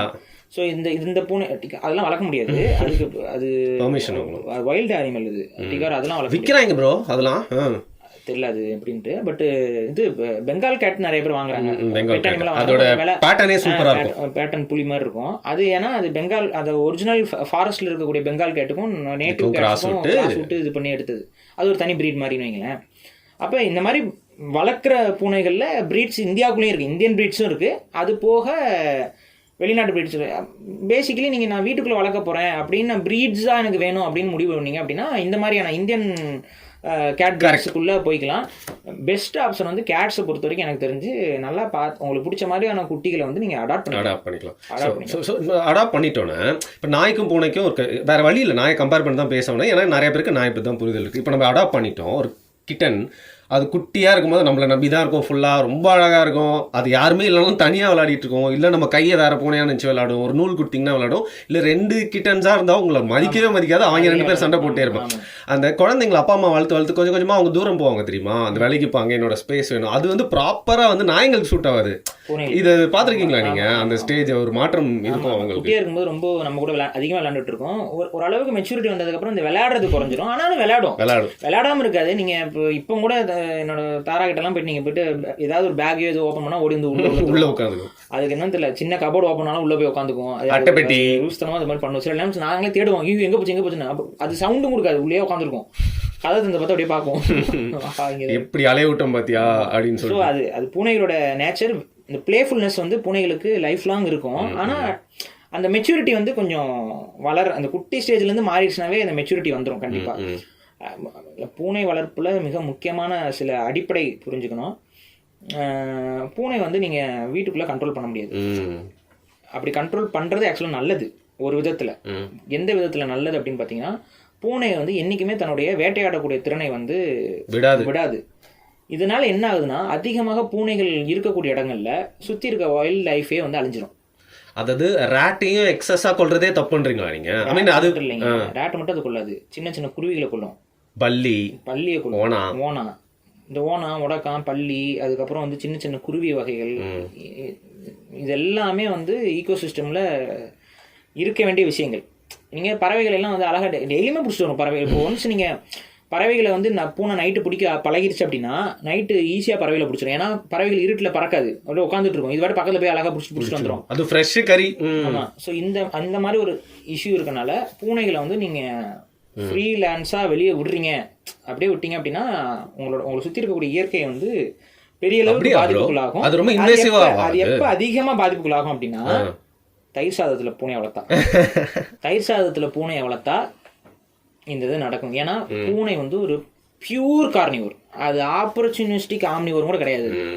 அது பியூர் கார்னிவோர். அது புலி பசித்தாலும் புல்லை தின்னாதுன்னு சொல்ற மாதிரி பூனை பசித்தாலும் புல்லை தின்னாது. அப்படின்னா அது திங்கிறது எதுக்குன்னா வாமிட் எடுக்கும். நீங்க வாமிட் திங்கிறதுக்காக திங்கிற ஒரு விஷயத்த வந்து அதுக்கு நீங்க சாப்பாடுன்னு சொல்லி கொடுக்க கூடாது. இப்ப நம்ம கையை வாய்க்குள்ள விட்டு சில பேர் வாமிட் எடுப்பாங்க, அதுக்காக கையை திண்டாருன்னு சொல்ல முடியாது. அது மாதிரி பூனைக்கு வந்து தயவு செஞ்சு இந்த தயிர் கொடுக்கலாம், தப்பு இல்லை. அதை மட்டுமே தயிர் சாதத்தை மட்டுமே கொடுக்கணும்னு நினைச்சு தயவு செஞ்சு பூனைகளை வளர்க்காதீங்க. நிறைய பேர் அப்படிதான் வளர்த்துக்கிட்டு இருக்கீங்க. நீங்க அப்படி வளர்க்கறதுனால நீங்க என்ன நினைச்சுக்கிறீங்கன்னா, தயிர் சாதம் தான் கொடுக்குறேன், பேஸா வளர்றான் அப்படின்னு நீங்க நினைச்சிட்டு இருப்பீங்க. ஆனா அவன் பேஸா வளரல, அவன் பாசாவா மாறி ஊர் ஃபுல்லா வேட்டையாடி தின்னுட்டு இருப்பான். இதுதான் பிரச்சனை. பூனை வந்து என்னைக்குமே வெஜிடேரியனா, பியூர் வெஜிடேரியனா எந்த பூனையும் இருக்க முடியாது. அது வேட்டையாட ஆரம்பிக்கும், எலிய போய் உங்களுக்கு தெரியாம தின்னுட்டு இருக்கோம். அதுதான் உங்களுக்கு பிரச்சனை. நீங்க முடிஞ்ச வரைக்கும் அவங்களுக்கு வந்து நீங்க மீட் ரிச் ஃபுட்டு. நான் வந்து ரா ஃபீடிங் தான், கேட் ஃபீடு போட்டுட்ருக்கேன். ஏன்னா அது நான் காலேஜ் பழகிடுச்சு அதுக்கு, அதனால அதை மாற்றலை. பட் அதுவே நான் ப்ரிஃபரபுளாக இல்லை. ஏன்னா நான் வந்து ரா ஃபீடிங்கும் அதிகமாக பண்ணுவேன். நாங்கள் இந்த ஊருக்கு போகும்போது இது பண்ணும்போது ஏதாவது ஒரு நாள் அப்படின்னா கேட் ஃபீட் வச்சுட்டு போவேன். ஏன்னா ரா ஃபீட் அப்போ வைக்க மாட்டேன். ஏன்னா அது ஊருக்கு போகும்போது வச்சுருந்தா கெட்டு போயிடுச்சுன்னா என்னன்ட்டு அதுக்கப்புறம் அது சாப்பிட்டுருச்சுன்னா மேக்ஸிமம் சாப்பிடாது. பட் சாப்பிட்டுருச்சுன்னா ஏதாவது சிக்கலுங்கிறனால அதை வச்சுட்டு போக மாட்டேன். இப்போ ஒரு நாள் 2 நாள்லாம் போகிறாங்க கூட கேட் வந்து தனியாக இருக்கும் எப்பவுமே. அப்படி இருக்கும்போது அதுக்கான சாப்பாடுங்கும்போது ட்ரை ஃபுட் தான் வச்சுட்டு போகிற மாதிரி இருக்கும். பட் பெட்டர் நீங்கள் ட்ரை ஃபுட்டு கொஞ்சம் பழக்கி வச்சுக்கோங்க, தப்பு கிடையாது, அது கொடுக்கலாம். ஆனால் அது ப்ரிஃபரபிள் கிடையாது. முடிந்த வரைக்கும் வந்து ரா ஃபீடு பண்ணுங்கள். ரா ஃபீட்னா வேறு ஒன்றும் இல்லை, நெத்திலி இருக்குல்ல, நெத்திலி மீனை வாங்கி வச்சுட்டு ஃப்ரீசரில் வச்சுக்கோங்க. அது தேவைப்படும் போது கொஞ்சம் கொஞ்சம் ஒரு 10 பீஸ் நெத்திலி போதும். 10 மீன் நெத்திலி மீன் இவ்வளோ இருக்கும். குட்டியிலலாம் அது அழகாக சாப்பிடும், ஒன்றும் பிரச்சனை இல்லை. கொஞ்சம் பெரிய பூனை ஆயிடுச்சுன்னா நீங்கள் மத்தி கூட போடலாம். ஒரு மத்தி போட்டிங்கன்னா ஒரு பூனைக்கு ஒரு நாளைக்கு ஒரு மத்தி மோர் தேன் இனஃப், அழகாக சாப்பிட்டுட்டு இருக்கும். மத்தியெல்லாம் விலை கம்மி, ரொம்ப சீப்பாக கிடைக்கும். அதுக்கு எல்லா நியூட்ரிஷன்ஸும் அதில் கிடச்சிடும். ராவாக போடணும், வேக வச்சு போடுறாங்க. வேக வச்சு போட்டிங்கன்னா அதுக்கு எலும்பெல்லாம் வந்து சாலிட் ஆயிடும், கால்சிஃபை ஆயிரும். அதை வந்து சாப்பிட்டுச்சுன்னா வாய்க்குள்ள குத்திக்கும், வயிற்றுக்குள்ளே போனால் செரிக்காது. ஆமாம், அதெல்லாம் பண்ணாதீங்க. வெறும் பச்சையாக போட்டிங்கன்னா அந்த எலும்பு கூட அது சாப்பிடும், ஒன்றும் பிரச்சனை இல்லை. பச்சை எலும்புகளை பூனை சாப்பிட்டாலும் ஒன்றும் பிரச்சனை இல்லை. வேக வச்ச எலும்புகளை சாப்பிட்டா செரிக்காது, வயிற்றுல போய் குத்தி இரிட்டேட் ஆயிரும். ஸோ அதெல்லாம் பண்ணாதீங்க. ஸோ மீன் போடலாம். மீன் இல்லை அப்படின்னா சிக்கன் வந்து அடுத்த பெஸ்ட் ஆப்ஷன். சிக்கன் வந்து நீங்கள் போடலாம். சிக்கன் போன் வந்து பெருசாக பூனைனால கடிச்சு சாப்பிட முடியாது. பட் கொஞ்சம் அந்த joint cartilage kind of bones எல்லாம் சாப்பிட்றோம். அது ஆனால் இந்த அது நீங்கள் என்ன ஃபுல் லெக் பீஸ் போட்டாலும் சாப்பிட்றோம். ஆனால் வந்து அது கொஞ்சம் ரொம்ப ஸ்ட்ரெயின் பண்ணி சாப்பிட்ற மாதிரி இருக்கும். அதுக்கு நீங்கள் பார்த்தாவே தெரியும், ரொம்ப கஷ்டப்பட்டு சாப்பிடும். ஸோ பெட்டர் வந்து சிக்கன், நீங்கள் மீன், இது ரெண்டும் வச்சுமே நீங்கள் பூனையை வந்து மட்டன் தான் தேவை கிடையாது, அவ்வளோ அதுக்கு தேவையில்லை உடம்புக்கு. நீங்கள் பேசிக்காக சிக்கன் அண்டு ஃபிஷ் வந்து இருக்கலே பெஸ்ட்டு. அது போக நீங்கள் எப்படியும் கேர்டு கொடுப்பீங்க, ஏதாவது ஒன்று கொடுப்பீங்க. எனக்கு இது நிறைய பேர் இந்த பூனைனாவே பால் வைப்பாங்க. பட்டு நம்ம நேட்டிவ் கேட்ஸ் மட்டும்தான் பால் குடிக்குது. நீங்க மித்த பிரீட்ஸ் எல்லாம் வந்து பால் குடிச்சு நான் ஆர்வம் இருக்காது, அதுக்கு ஆர்வம் இருக்காது இல்ல, குடிச்சாலும் அதுக்கு நிறைய லாக்டோஸ் இன்டாலரன்ஸ் வந்து இந்த மாதிரி பெர்சியன் கேட்ஸ்க்குலாம் இருக்கு. நம்ம ஊர் நேட்டிவ் கேட்ஸுக்கு வந்து பாத்தீங்கன்னா இது ரொம்ப வருஷமா பல சாப்பிட்டு அதுக்கு வந்து இந்த லாக்டோஸ் இன்டாலரன்ஸ் அநேகமா இல்லைன்னு நினைக்கிறேன். அதுக்கு டாலரண்ட் ஆகுது, அதனால அது சாப்பிடுது பாலை. மித்த பூனைகள்லாம் வந்து பால் விரும்பி சாப்பிடுறது இல்லை. கரெக்ட். ஸோ இப்போ பூனையை பத்தி பேசினா ரொம்ப இப்போ ஃபீடு அப்படின்னே ஒரு வீடியோ பண்ணலாம், சரியா? நான் குட்டி குட்டியாக லைக் அதோட தன்மைக்கு உண்டான விஷயங்கள்லாம் நம்ம எக்ஸ்ப்ளோர் பண்ணிட்டே போகலாம்னு நினைக்கிறேன். இப்போ நாய் வந்து பார்த்தீங்கன்னா என்னதான் அது வந்து இருந்தாலும் நல்ல குட்டியாக இருந்தாலும் அதுக்கு கிளீனஸ் அப்படின்னு ஒன்று வந்து ரொம்ப கம்மி. இது வந்து எவ்வளோ திமிருனா அதோட தன்மையை பாருங்க ப்ரோ. உங்களை ரொம்ப பிடிக்கும், நீங்கள் தான் அது பாஸ்லாம் நினைக்க, உங்களை தான் பேரண்டாவோ உங்களை லவ் பண்ணி உங்க கூட இருந்தாலும் நீங்கள் தொட்டுட்டீங்கன்னா உங்கள் கண்ணு முன்னாடியே போய் உட்காந்து உங்களை அவமானப்படுத்துகிற மாதிரி எங்கெல்லாம் தொட்டிங்களோ ஃபுல்லாக இது பண்ணிட்டு இருக்கும். எப்போ பார்த்தாலும் கிளீனாக இருக்கக்கூடிய மீன் கடைக்கு கீழே நின்று திருடி தின்னுட்டு இருக்கும், கறி கடைக்கு பக்கத்தில் வேட்டையாடிட்டு இருக்கும், கடல் கிட்ட இருக்க போனாலும் பார்த்துட்டு எல்லாருமே ஃபுல் கிளீனா இருப்பாங்க. அது வந்து அதுங்கிட்ட ஒரு மைசில் இருக்கிற ஒரு அதுக்கான காரணம் என்னன்னு எனக்கு புரியல. அது ஜெனடிக்ஸ்ல அதுகளுக்கு வந்து என்னன்னா உடம்புல சுத்தம் இல்லாம இருந்தா அதுகளுக்கு பிரச்சனை. அது நாத்து அடிக்கிற தன்மையில இருந்துச்சுன்னா மற்ற உயிரினங்கள் ஈஸியாக பண்ணிட்டு வர முடியும். அதனால உடம்புல வந்து அந்த ஆர்டர் இல்லாம பெரிய ஸ்மெல் இல்லாம பாத்துக்கிறதுக்கு வந்து பூனைகள் வந்து மெனக்கெடுது. அதிகமா தங்களை வந்து சுத்தப்படுத்திக்கிட்டே இருக்கக்கூடிய ஒரு தன்மை இருக்கும். பூனை வந்து ரொம்ப கிளீன்லினஸ் பார்க்கும், ரொம்ப நீட் இல்லாத இடத்துல எல்லாம் அது. நீங்க ஒரு பூனை சும்மா தண்ணி நல்லா வீட்டு ஃபுல்லா தெளிச்சு விட்டுட்டு நீங்க பூனையை ஓடுவீங்க, அது தண்ணி இல்லாத இடத்துல கை வச்சு போகும். அது நீங்க நாயை போடுங்க, அந்த தண்ணியிலே உருண்டு புரண்டு சேத்துல அது சேரா இருந்தாலும் சேத்துல புரண்டு வரும். பூனை வரவே வராது. அது பார்த்து பார்த்து தவ்வி நான் வந்தாலும் வருவேனே ஒழிய கையில காலில் சேரெல்லாம் விட்டுறதா சுத்தமா பிடிக்கும். ஆச்சாரமான வாழ்க்கையை வாழ்றவா பூனை. ஆனா அதுக்கு சாப்பாடு சொல்றேன். சுத்தம் என்பதற்கும் உணவு பழக்கம் என்பதற்கும் பெரிய வித்தியாசம் இருக்கு. இருக்கனாலதான் இதுக்கு தயிர் சாதம் அது இதுன்னு போட்டுறாதீங்கிற நான். ஓகே, புரியுது. ஆமா, இன்னொரு விஷயம் பண்ணும்ல, இவருக்கு வந்து 2 பாத்ரூம் போகணும்னா அந்த இடத்தை அப்படியே தேர்வு பண்ணி கண்டுபிடிச்சு அதை மூடி நம்ம பார்த்துட்டோம்னா மூட் அப்செட் வேற ஆயிரும். அது லிட்டர் பாக்ஸ்ங்கிற கான்செப்ட் ஏன் பூனைக்கு ஒர்க் ஆகுது, ஏன் நாய்க்கு ஒர்க் ஆகலைங்கிறதுக்கு இதுதான் ஒரு காரணம். லிட்டர் பாக்ஸ்னா என்னன்னா நிறைய பேர் தெரியாது. லிட்டர் பாக்ஸ் அப்படிங்கிறது ஒரு பூனை வந்து யூரின் போறதுக்கும் ஆய் போறதுக்கும் நம்ம வைக்கக்கூடிய ஒரு பொட்டி. அந்த பொட்டியில வந்து நீங்க மண்ணு போட்டு வைக்கலாம், இல்லைன்னா லிட்டர் சாண்டுனே தனியா கமர்ஷியல் மார்க்கெட்ல விற்கிது, அது வைக்கலாம். இல்லை நீங்க ஒரு பேப்பரும் கூட போட்டு வைக்கலாம். அதுல குட்டியிலிருந்து ஒரு இடத்துல ஒரு அது ஆய் போயோ உச்சா போயோ பழகிடுச்சுன்னா அங்க தான் போகும். பேசிக்கா பூனைகளை பொறுத்த வரைக்கும் அதோட லிட்டர் ஸ்மெல்லுக்கும் கூட மற்ற உயிரினங்கள் தாங்க இருக்கோங்கிறத தெரிஞ்சுக்க கூடாதுங்கிறதுனால அது ஒரு ஆய் போயிட்டு ஆய் போறதுக்கு முன்னாடி பறிச்சுட்டு அந்த குழியில கரெக்டா ஆய் போயிட்டு அந்த குழியை திரும்ப மூடிட்டு வர்றது அதோட ஜெனட்டிக்கல் ட்ரேட்டு பழக்கம். அந்த பழக்கம் வந்து மரபு ரீதியாவே அதுக்கு இருக்கனால நீங்க குட்டியில இருந்தே அந்த பூனைக்கு நீங்க எதுவுமே சொல்லி கொடுக்கலாம், இந்த இது தானாவே வரும். நீங்க ப்ரொவைட் மட்டும் பண்ணா போதும்.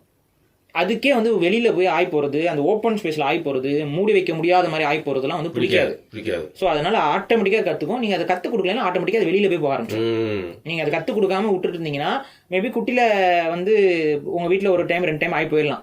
ஆனா ஒன்ஸ் அது வெளியில மண்ணு கிடைச்சிச்சு அப்படின்னா அந்த மண்ணு தரையில போயிட்டு மூட ஆரம்பிச்சிடும். நீங்க அது பெருசா கத்து கொடுக்கணும். நாய்க்கும் கூட நீங்க வந்து இந்த ட்ரைனிங் எல்லாம் கத்து கொஞ்சம் ட்ரைனிங் கத்து கொடுக்க வேண்டியது இருக்கும். இங்க போகணும் அங்க போகணும். ஆனால் பூனைக்கு அது பெருசாக கற்றுக் கொடுக்க வேண்டிய அவசியம் இல்லை. அதுவே வீட்டுக்குள்ளே இடம் கிடச்சுன்னா போயிடும்.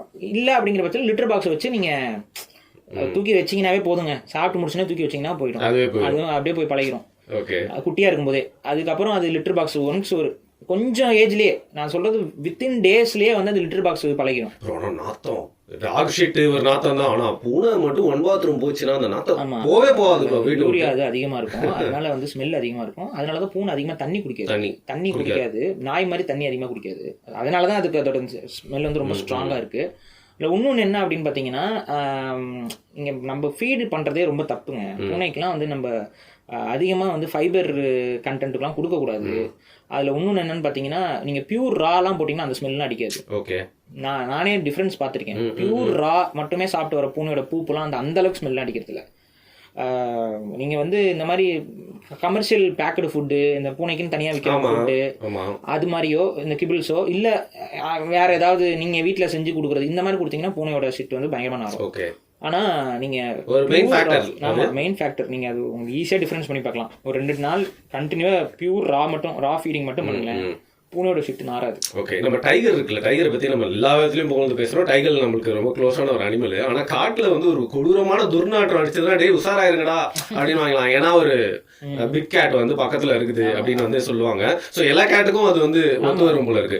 ஏன்னா அது இல்லாமல் பூனைகளுக்குமே டெரிட்டரியை மார்க் பண்ணுறதுக்கு ஸ்ப்ரே தேவை. இருக்கும். ஸோ அந்த ஸ்மெல் வந்து இருக்கும். ஆமாம். நம்ம வீட்டில் வளர்க்குற பூனையுமே ஆண் பூனைக்கு வந்து அந்த வேலையை பண்ணும். எல்லா பூனை பண்ணாது. ஆண் பூனைகள் வந்து வளர்த்தீங்க அப்படின்னா வீடு ஃபுல்லா அங்கங்க பண்ணிட்டு வந்துரும். நம்ம என்ன பண்ண முடியாது. ஆக்ஸ் எஃபெக்ட் அப்படின்னு சொல்லிட்டு போட்டு வந்துருவாங்க. அவரை நோக்கி ஒரே பெண் பூனைகளா வீட்டுக்கு தேடி வருவாங்க. இன்னொன்னு, இப்போ நீங்க அந்த குடிச்சிட்டு அந்த வேட்டையாடுறத பத்தி சொன்னீங்க. நான் ஒரு வீட்டுல தங்கியிருந்தேன், அங்க வந்து பெட்ஸ் நாட் அலவுடு. ஸோ ஒரு பூனை வந்துச்சுன்னா அப்படியே ஃப்ரெண்ட் ஆகிட்டா, ஜிஞ்சர் கேட், ஒரு ஆம்பளை பூனை. எனக்கும் அதுக்கு ரொம்ப பாண்ட் ஆயிடுச்சு. ஒரு வருஷம் வேலை செய்யாம சும்மா இருந்தேன் ப்ரோ. ஒரு 4-5 மாசம் எனக்கு ஒரு பெரிய அவன் இல்லைன்னா என்னோட மைண்டே வந்து போயிட்டு இருக்கும். அவன் வந்து பார்ப்பான், நான் அவனை பார்ப்பேன், பேசிக்க மாட்டோம். அவனை பார்த்துட்டே இருக்கும், பக்கத்துல வந்து உட்காந்துக்கும், ஒரு பொசிஷன்ல தான் படுக்கணும், இந்த கையில தடவி விட்டுட்டே இருக்கணும். அதை எடுத்தனா திருப்பியும் வந்து மண்டே வச்சுட்டு அப்படி இருக்கும். அவனை என்னால் வந்து வீட்டுக்குள்ள வச்சு முடியலான்னு என்ன பண்ணிட்டேன், சரி கீழே தானே விட்டா மாட்டிக்கும்னு சொல்லிட்டு மொட்டை மாடியை கொடுத்துட்டேன். அவன் என்ன பண்ணிட்டான், மொட்டை மாடியில் ஒரு வாடிக்கு போய் பார்க்குறேன், கொஞ்சம் ஃபெதர்ஸ் இருந்துச்சு. இன்னும் கொஞ்ச நாள் கழிச்சு பார்த்தா ஃபுல்லாக பூரா ஃபெதர்ஸ். அப்புறம் தான் என்னன்னு பார்த்தா, சார் வந்து நல்லா வளர்றாரு, ஸ்ட்ராங்கா இருக்காரு. நம்ம ஜன்னல்ல வந்து உட்காருங்க தெரியுமா, ஏசி மேல இருக்க புறாவை டெய்லி ஒரு புறா வரும். ஒரு புறாவை ஃபுல்லாக வேட்டையாடி அந்த ஸ்கில்லை கற்றுக்கிட்டு அது மாடியே தன்னோட இடமா வச்சுக்க ஆரம்பிச்சிச்சு. இதோட ஒரு படி மேலே போய் ஒரு நாள் கதவை திறக்கிறோம் ப்ரோ, ஃப்ரெஷ் புறா, தலை மட்டும் இல்லை, அப்படியே எனக்காக கிஃப்ட். உங்களுக்கு எதாவது நடந்திருக்கா, கிஃப்ட் நடந்திருக்கா? பூனையோட தாரா வந்து குட்டியா இருக்கும்போது வந்து வேட்டையாடும். ஏன்னா பொள்ளாச்சியில் இருக்கும்போது எங்கள் அப்பா அம்மா வந்து கொஞ்சம் அதை வந்து என்னன்னா வீட்டுக்குள்ளேயே வைத்து இருப்பது கொடுமைப்படுத்துறது அப்படிங்கிற ஒரு உளவியல் அவங்களுக்கு. அதனால என்ன பண்ணுவாங்க, அதை விடுவாங்க, ஃப்ரீ ரோமிங்கில் விடுவாங்க. அப்போ அது ஆக்சுவலாக ஃபுல் மெச்சூரிட்டி கூட கிடையாது. போகும்போதெல்லாம் எதையாவது தூக்கிட்டு தான் வரும். அது எப்போ போச்சுனாலும் அது எங்கேயாவது போயிட்டு அந்த புதருக்குள்ள போயிட்டு ஒரு பூச்சினாச்சும், கரப்பாம்பூச்சினாச்சும் தூக்கிட்டு வரும். அழகா வாயில வச்சு தூக்கிட்டு வரும். தூக்கிட்டு வந்து அப்படியே போட்டுட்டு பார்க்கும். அதுதான் நம்ம இன்ஃபீரியர் நினைச்சுக்குதா இல்லை நம்ம மேல இருக்க பாசத்துல இல்லை, அது வந்து நம்ம ஃபேமிலிக்கு நம்ம வந்து ஹன் பண்ணி கொடுக்குறோம் அப்படிங்கிற ஒரு அதுதான். அது என்னன்னா நம்மள ஒரு அவங்க குடும்பத்துல ஒரு ஆளா மதிக்குது. அதுக்கு அது போய் வேட்டையாடிட்டு வந்த ஒரு விஷயத்த வந்து நமக்கு ப்ரொவைட் பண்ணுது. நம்ம அதை பார்த்துட்டு அப்படிதான் இருக்கும். அதுல எலி குட்டி, எலி, சின்ன சின்ன மூஞ்சுரு, இந்த மாதிரி எலி எல்லாத்தையும் பிடிக்கும். அதான் இதுதான் பிரச்சனை பூனைகிட்ட. அது கண்டினியூவா ஹண்ட் பண்ண ஆரம்பிச்சிடும். ஒரு நாளைக்கே டெய்லியும் நீங்க விடும்போதெல்லாம் அது போய் பிடிச்சிட்டு இருக்கோம். நான் தான் சொல்லுவேன், இப்படியே பண்ணா பாம்பு பண்ணிக்கா ஒரு நாள் தூக்கிட்டு வர போகுது, அது பாருங்கன்னு அப்படியே சொல்லிட்டுறேன். அப்புறம் எங்க வீட்டுல கொஞ்சம் பயப்பட ஆரம்பிச்சிட்டாங்க. பாம்பு கீம்பை போயிட்டு பிடிக்க தெரியாம ஏதாவது கொத்து கித்து வாங்கிருமோன்னு பயம் வந்துருச்சு உங்களுக்கு. வாங்காதுங்க. பூனை வந்து பூனைகிட்ட இருக்கிற ஒரு இன்னொரு யூஸ்ஃபுல்லான ஒரு விஷயம், பண்ணை வீடுகள்லையோ இல்லை ஊருக்கு ஒதுக்குப்புறமா பாம்பு தொல்லை அதிகமாக இருக்கிற வீடுகளில் நீங்கள் இருந்தீங்க அப்படின்னா தயவு செஞ்சு ஒரு 4-5 பூனை வளங்க. இப்போ உங்கள் ஏரியாங்க, எங்கள் வீட்டை சுற்றி புதரா இருக்குது, கண்டிப்பாக பாம்பு வருது, பாம்பு வந்து கண்ணில் படுது போகுது அப்படிங்கிற ஒரு ஃபீல் இருக்குது, ஒரு பயம் இருக்குது அப்படின்னா முடிஞ்ச வரைக்கும் நீங்கள் வந்து ஒரு 3-4 பூனைனாச்சும் நீங்கள் வளர்க்கலாம் தாராளமாக. அது ஏன் நான் சொல்கிறேன் அப்படின்னா, அது கண்டிப்பாக அதுகளும் ஏன்னா இன்னொன்று, பூனை எப்போ அதிகமாக வேட்டையாடும் அப்படின்னா அதுக்கு போதுமான அளவு புரோட்டீனோ போதுமான அளவுக்கு உணவும் கிடைக்கல அப்படிங்கும்போது தான் அது வேட்டையாடும். நிறைய பேர் வளர்க்குறவங்க வந்து அது ஒரு கார்னிவோர் அனிமல், அதுக்கு வந்து நீங்கள் நான்வெஜ் தான் போட்டு ஆகணும். அதை நம்ம போட முடியல அப்படிங்கிற ஒரு விஷயம் வரும்பொழுது அதுக்கு தேவையானதை அது எடுத்துக்க ஆரம்பிக்குது. அதுக்கு அந்த ஹண்டிங் ஹேபிட் அப்படியே இருக்குது. நாய்களுக்கு அது கிடையாது. நாய்களுக்கு வந்து அது போயிடுச்சுன்னு சொல்ல மாட்டேன், அது வந்து நம்மளுடைய வில்லிங்னஸ்ல அது ஹண்டிங்க்கு இறக்கும். அதுவா ஹண்ட் பண்ணி அதுவா சாப்பிடுமானா கிடையாது. நாய் போயிட்டு என் பசியை தீக்கிறதுக்கு நான் வேட்டையாடி சாப்பிட்டுக்கிறேன் அப்படின்னா அது ரொம்ப ரேர் சுச்சுவேஷன். அது பேக்கா மாறும்பொழுது அந்த மாதிரியான சுச்சுவேஷன்ல தான் அது பண்ணும். ஆனா பூனைகளுக்கு வந்து நீங்க அது எதுவுமே இல்லைனாலும் எந்த ஒரு பூனையும் எப்பவுமே வந்து ஹண்டிங் மோடுக்கு அதனால ஈஸியா ரெடியா இருக்கும். அதனால பூனைகள் வந்து கண்டிப்பா வேட்டையாடும். அதுக்கு அதை தடுக்கிறதுக்கு இருக்கிற ஒரே ஆப்ஷன் வந்து நீங்கள் அதுக்கு கார்னிவோரல் டயட்டை நீங்கள் கொடுத்தீங்கன்னா மட்டும்தான் அது வேட்டையாடாது. அப்போ நீங்கள் அது மாதிரி நீங்கள் ஒரு பண்ணை வீட்டில் இருக்கீங்க, அதுக்கு தெரியுங்க டிஃப்ரென்ஷியேட்லாம் பண்ண தெரியும். நம்ம வீட்டு கோழி எது நிறைய பேர் நினச்சிப்பா நம்ம பண்ணை வீட்டில் கோழி குஞ்செல்லாம் இருக்குது, பூனை வந்து நம்ம கோழி குஞ்சு பிடிச்சிருன்னு நினைக்காதீங்க. அதெல்லாம் பிடிக்காது, அதுக்கு தெரியும். அது பக்கத்து வீட்டு கோழி குஞ்சு கூட பிடிக்கும், அது உங்கள் வீட்டு கோழி குஞ்சு பிடிக்காது, அதுக்கு தெரியும். அதுக்கு தெரியும் நம்ம வீட்டில் இருக்கிறது எதிர் வீட்டில் இருக்குன்னு அதெல்லாம் அதுக்கு நல்லாவே தெரியும். ஸோ அந்த டிஃப்ரென்ஸ்லாம் அதுக்கு நல்லாவே பார்க்கும். அதனால் நீங்கள் பயப்பட தேவையில்லை. ஆனால் இது பாம்பு கிட்ட இருந்து நம்மை பாதுகாத்துக் கொள்வதற்கு கீரிக்கு அடுத்து, கீரி நம்மளால வளர்க்க முடியாது. ஆனால் ஒரு காலத்தில் வளர்த்தாங்க, ஒரு காலத்தில் வளர்த்தாங்க. ஆமாம் வளர்த்தாங்க. அதுக்கெல்லாம் கதையே இருக்கு. நீங்க வந்து ஒரு பழைய கதை ஒன்று இருக்கும் பார்த்திருக்கீங்களா? நம்ம சின்ன பையனா இருக்கும்போது சொல்லுவாங்க ஒரு கீரி வந்து கீரி வளர்க்குற கதை நம்ம தமிழ்நாட்டில் வளர்த்துட்டு இருந்தனால தானே அந்த கதை இருக்கு. காட்டுல இருந்தவங்களாம் கீரி வளர்த்துட்டு இருந்திருக்காங்க. கீரியும் ரொம்ப நல்லா பழகுங்க, மனுஷனோட ரொம்ப நல்லா பழகும். வளர்த்தீங்கன்னா நல்லா ரொம்ப பெட் அனிமல் இருக்கும். ஆமா நீங்க இப்ப நம்ம ஊர் கீரியை வாங்கி வளர்க்க முடியாது. ஆனா வெளிநாட்டு கீரி இருக்கு ஒண்ணு சின்னதா இருக்கும், அது பேரை நான் மறந்துட்டேன். அந்த கீரிலாம் இம்போர்ட் பண்ணிலாம் வச்சு வளர்த்துக்கிட்டு இருக்காங்க. ஓகேவா? ஹெட்ஜ்ஹாக் மாதிரியே இருக்குமோ? ஹெட்ஜ்ஹாக் மாதிரி இருக்காது, கொஞ்சம் நீளமா இருக்கும், அது பேரை மறந்துட்டேன். அதனால வேட்டையாடும். ஒரு குட்டி நாய் மாதிரி வச்சுக்கோங்களேன், அது நல்லா பழகும். ஆனா அதுக்கு நம்ம ஊர் கீரியை நீங்க வளர்க்கலாம். நம்ம ஊர் கீரி நீங்க வளர்த்தீங்க அப்படின்னா அது வேற அழிஞ்சிக்கிட்டு வர ஒரு இனம். கீரி பிள்ளையெல்லாம் எடுத்து வளர்த்தாங்க அப்படின்னா அது கொஞ்சம், அதுக்காக காட்டுல போய் பிடிச்சிட்டு வராதிங்க. எங்கேயாவது அந்த மாதிரி வளர்க்க முடியாம அம்மா இல்லாத அபேண்டன் ஆகி இருந்துச்சுன்னா அது வாங்கிட்டு வளர்க்க விடலாம். கவர்மெண்ட் ஏன் வந்து இதுக்கெல்லாம் ரெஸ்ட்ரிக்ட் பண்ணி வச்சிருக்காங்கன்னு தெரியல.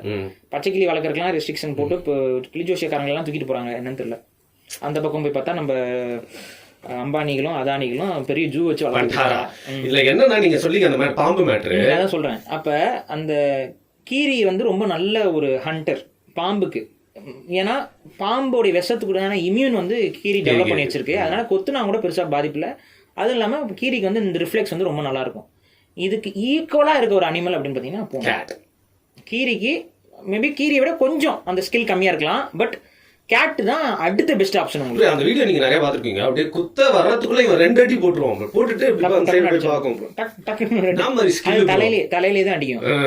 தலையிலேயே 4 அடி அடிச்சானா பாம்புக்கு கலங்க ஆரம்பிச்சிடும், கலங்கிரும் பாம்பு. நமக்கு பார்த்தா அது அடி விழுகாத நல்லா அடி விழுகும் பயங்கரமா. அப்படி அடிச்சு பாம்போட கொஞ்சம் கன்ஃபியூஸ் படுத்தி விட்டு தலையை கடிச்சு கொண்டுரும். ஸோ இது பூனையும் இது பண்ணும், கீரியும் பண்ணும். பட் பெஸ்ட் நம்மளால வளர்க்க முடிஞ்ச ஒரே ஆப்ஷன் வந்து பூனை தான். ஸோ இந்த தோட்டத்துக்கு புறத்தில் இருக்கவங்க வீட்டில் ஒரு 2-3 பூனைகள் இருந்துச்சு அப்படின்னா பாம்பு கண்டிப்பாக வராது, வந்தாலும் டின்னர் ஆயிரும். ஸோ நமக்கு ஒரு செக்யூரிட்டி, பூனைகள் வந்து இதில் நமக்கு ஒரு செக்யூரிட்டியாக இருக்கும்.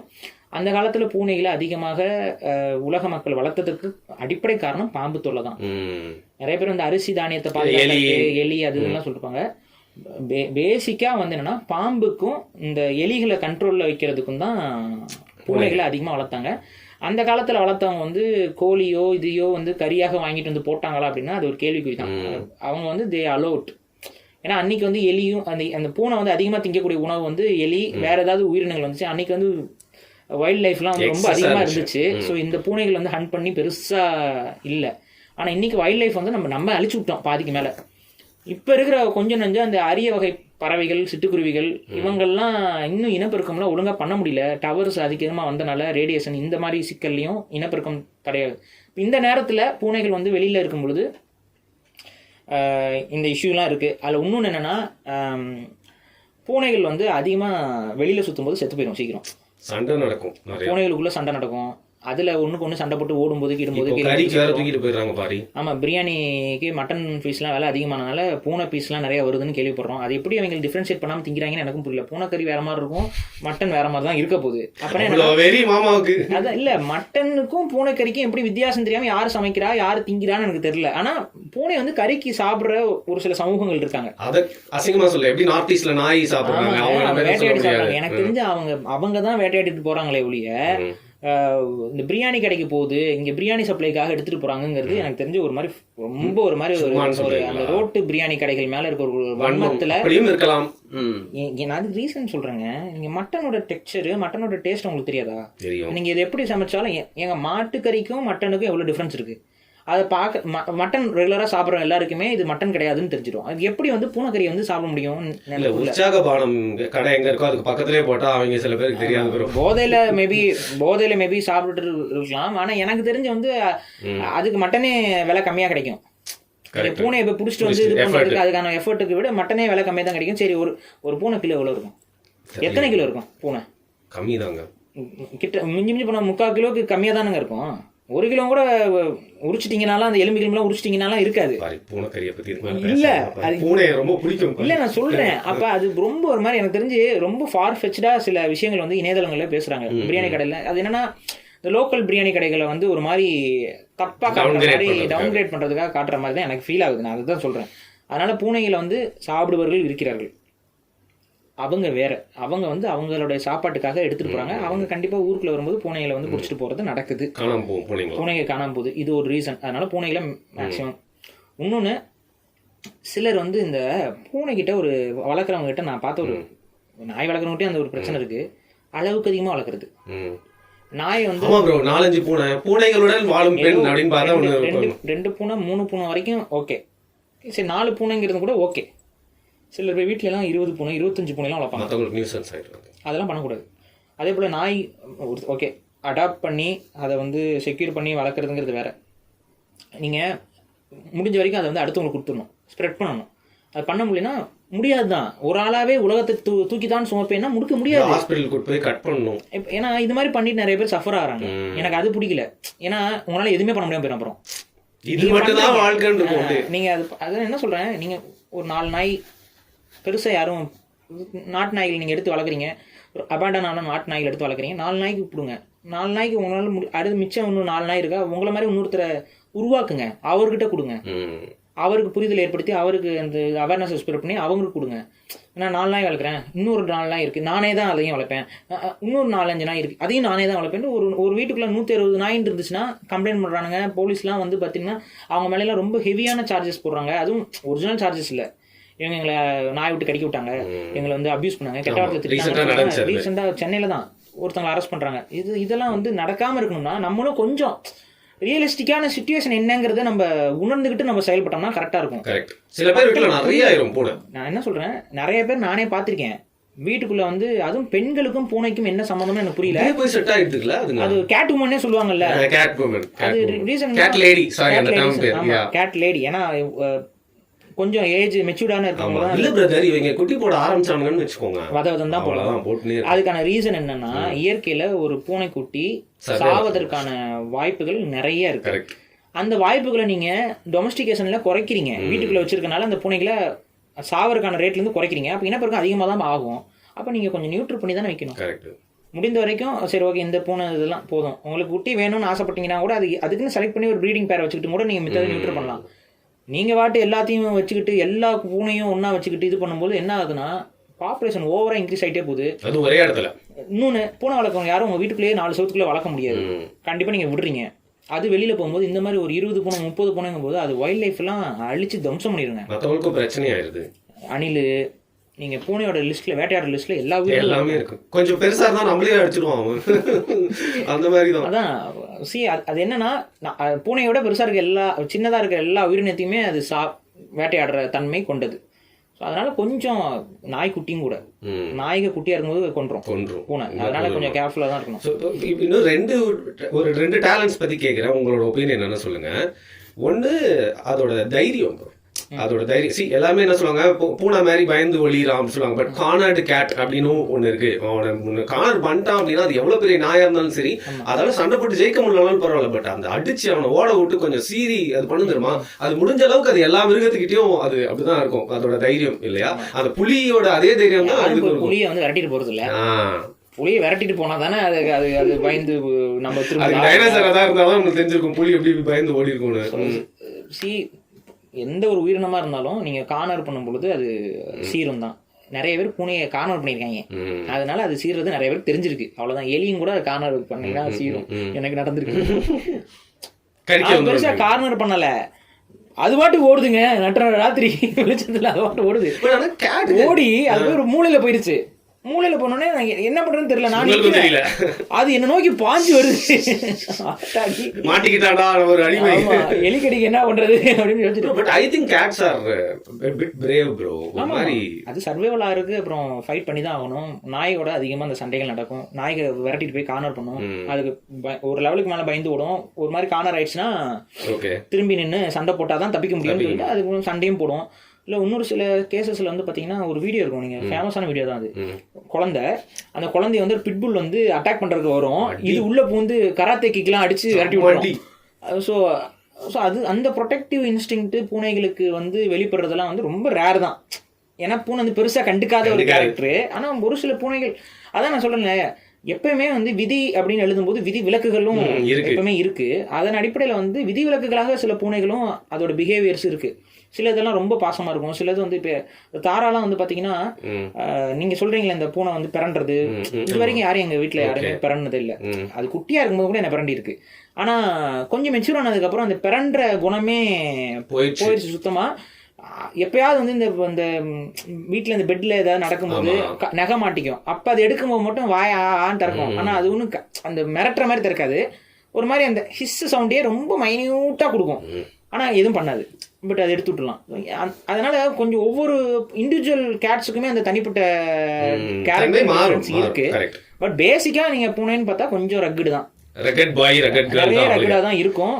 அதுவும் கொஞ்சம் நீங்க சொல்ற மாதிரி நான் என் வீட்டுக்கும் வரும், நான் சாப்பாடு வைப்பேன், அது வெளியில போகிற மாதிரி இருக்கிற பூனைகள் கொஞ்சம் ஃபீரல் நேச்சர் அதிகமாக இருக்கும். ஸோ இப்போ பார்த்தீங்கன்னா 1 மணி நேரம் ஆயிடுச்சுன்னு நினைக்கிறேன் பேச ஆரம்பிச்சு. கேட்ஸை பற்றி நாங்கள் ஒரு வீடியோ பண்ண போகிறோம், ஒரே வீடியோ பண்ண போகிறோம்லாம் இல்லை, நிறைய போகுதுன்னு தெரிஞ்சிருச்சு எனக்கு. பட் கடைசியாக எனக்கு இது மட்டும் சொல்லுங்கள் ப்ளீஸ். நான் ஒரு பூனை வந்து பூனை ஃபேன் அப்படிங்கிறதுனால what you think about Dhar physical abilities, reflex, அந்த நீஞ்சாத்தனம், அந்த ஃபிளெக்சிபிலிட்டி அண்ட் மேலேருந்து உழுவுது.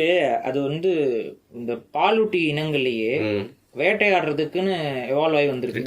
டிசைன்டு அது வந்து ஒரு எப்படி சொல்றது, வியப்புக்குரிய ஒரு உயிரினம் தான் அது. இந்த கருத்து ஏன் நான் சொல்றேன்னா, ஒரு பூனையை நீங்க கொஞ்சம் ஒரு கையளவு டிஸ்டன்ஸ்ல இருந்து நீங்க தூக்கி போடுறீங்கன்னு வைங்களேன், நீங்க இப்படி தலைகீழா அதை வச்சுட்டு தூக்கி போட்டாலும் அது கீழே வந்து விழுகும்போது அதோட 4 காலில் தான் லேண்ட் ஆகும். அதுக்கு தகுந்த மாதிரி அதோட உடம்பு, அதோட எலும்பு, அதோட வெயிட்டு, இது எல்லாமே வந்து பெர்ஃபெக்டா பேலன்ஸ்டு. அதுக்கு ஏன் பூனைக்கு ஏன் இவ்வளோ பெரிய வால் இருக்குன்னா, அதுவும் அதோடைய பேலன்ஸ். அது மரத்துல ஏறும்போது இது பண்ணும்போது பூனைனால ரொம்ப அழகா மரங்கள் ஏற முடியும், நல்ல டிஸ்டன்ஸ் ஜம்ப் பண்ண முடியும். அதோட சைஸுக்கும் அதோட பிசிக்கல் இதுக்கும் புலியும் கூட, இப்போ நீங்கள் புலியே நல்லா தவ்வும், மரம்லாம் ஏறும். ஆனால் நீங்கள் பூனையோட சைஸுக்கும் அதோடைய ஜம்பிங் எபிலிட்டிஸ், அதோட அத்லெட்டிக் அது மாதிரி நீங்கள் வந்து புலியும் கூட கம்பேர் பண்ண முடியாது அந்த அளவுக்கு. இப்போ பூனையிலே ஒரு உயிர் நம்ம பெருசாக்கிட்டீங்க நீங்க, அது மாதிரியான கொடூரமான கொலைகாரண உலகத்துல எங்கேயுமே அப்படி ஆயிரும். அது கொலையை மட்டும் பாலும் திருடும், எவ்வளவு கொடூரம் யோசிச்சு பாருங்க. அவ்வளோ பாலில் எங்கேயும் கிடைக்கிறது இப்போலாம். ஸோ ஆட்டோமேட்டிக்காக வந்து ரொம்ப ஒரு அந்த ஃபிசிக்கல் எபிலிட்டிஸில் பயங்கரமான ஒரு பீக்கான ஒரு அனிமல்னா பூனையை சொல்லலாம். அதுக்கு தகுந்த மாதிரி அது எவால்வ் ஆகிருக்கு. அந்த எவல்யூஷனுக்கு தான் அது நம்ம கிரெடிட். அது அதான் நீங்கள் எப்படின்னா, இன்னொன்று என்னென்னா, நீங்கள் ஒரு பூனையை வந்து அடிக்கவே முடியாதுங்க அவ்வளோ சீக்கிரம். நீங்க அது இப்படி அப்படியே அடிக்க போனீங்கன்னா அது அழகா சலக்குன்னு எஸ்கேப் போயிடும். தூக்கி போட்டீங்கன்னா கூட இப்ப நாயெல்லாம் வந்து பாத்தீங்கன்னா கல் எடுத்து அடிச்சிட முடியுது அவங்களால. ஏன்னா நாய் வந்து டக்குன்னு அந்த ரிஃப்ளெக்ஸ் ரியாக்ஷன் வந்து நாய்க்கு அதிகமா இருக்காது. அதனாலதான் நாய் வந்து பாம்பு கிட்ட போச்சுன்னா செத்துரும், பாம்பு கிட்ட கடி வாங்கிரும். அது போய் பாம்பு கடிக்கும், ஆனா மெஜாரிட்டி ஆஃப் த கேசஸ் வந்து செத்து போயிடும், நாய்க்கு கொத்து வாங்கிரும். இது வச்சு விளையாடி வதச்சு கொண்டும். ஆமா, பூனை வந்து பாம்பு கிட்ட கூட கடி வாங்காத அளவு பாம்புக்கு இருக்கிற ரிஃப்ளெக்ஸே பயங்கரம். இது அதுக்கு மேலே பயங்கரமாக இருக்கனால தான் பாம்பையே வந்து அதனால் சொல்ல முடியுது, சாப்பிடும்.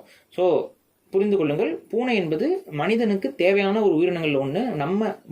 நம்ம இன்னைக்கு ஹியூமன் சொசைட்டியாக ஒரு காலத்தில் உருவாயிருக்கோம்னா எத்தனையோ மனிதர்களை பாதுகாத்த ஒரு உயிரினமாக பூனை இருக்கு. இந்த மாதிரியான பாம்பு கிட்ட இருந்தோ, அந்த காலத்தில் விஷ சிலந்திகள் இருக்குது, இந்த மாதிரியான உயிரினங்கள்ட்ட இருந்துலாம் நம்மளாம் இன்னைக்கு குடிசையில் தானே கிடந்தோம். ஸோ குடிசைக்குள்ள பாம்பு வரலாம், என்ன வேணாலும் வரும். ஸோ அதெல்லாத்தையும் தடுத்து ஏதோ ஒரு விதத்தில் மனிதனுக்கு நன்மைகள் செய்து, இப்போ எஜிப்ட் சிவிலைசேஷன்லாம் அது கடவுள் ரேஞ்சுக்கு அது மேலே போயிருக்கு அப்படின்னா, அது கடவுள்னா அது கடவுள்னு சொல்ல மாட்டாங்க. அது எப்படின்னா அந்த இந்த ரெலமுக்கும் அந்த அந்த இறந்தவர்களுடைய ரெலம்லையும் அது ஒரு போர்ட்டா செயல்படும்பாங்க. அந்த பூனைனால போயிட்டு வர முடியும் அப்படிம்பாங்க.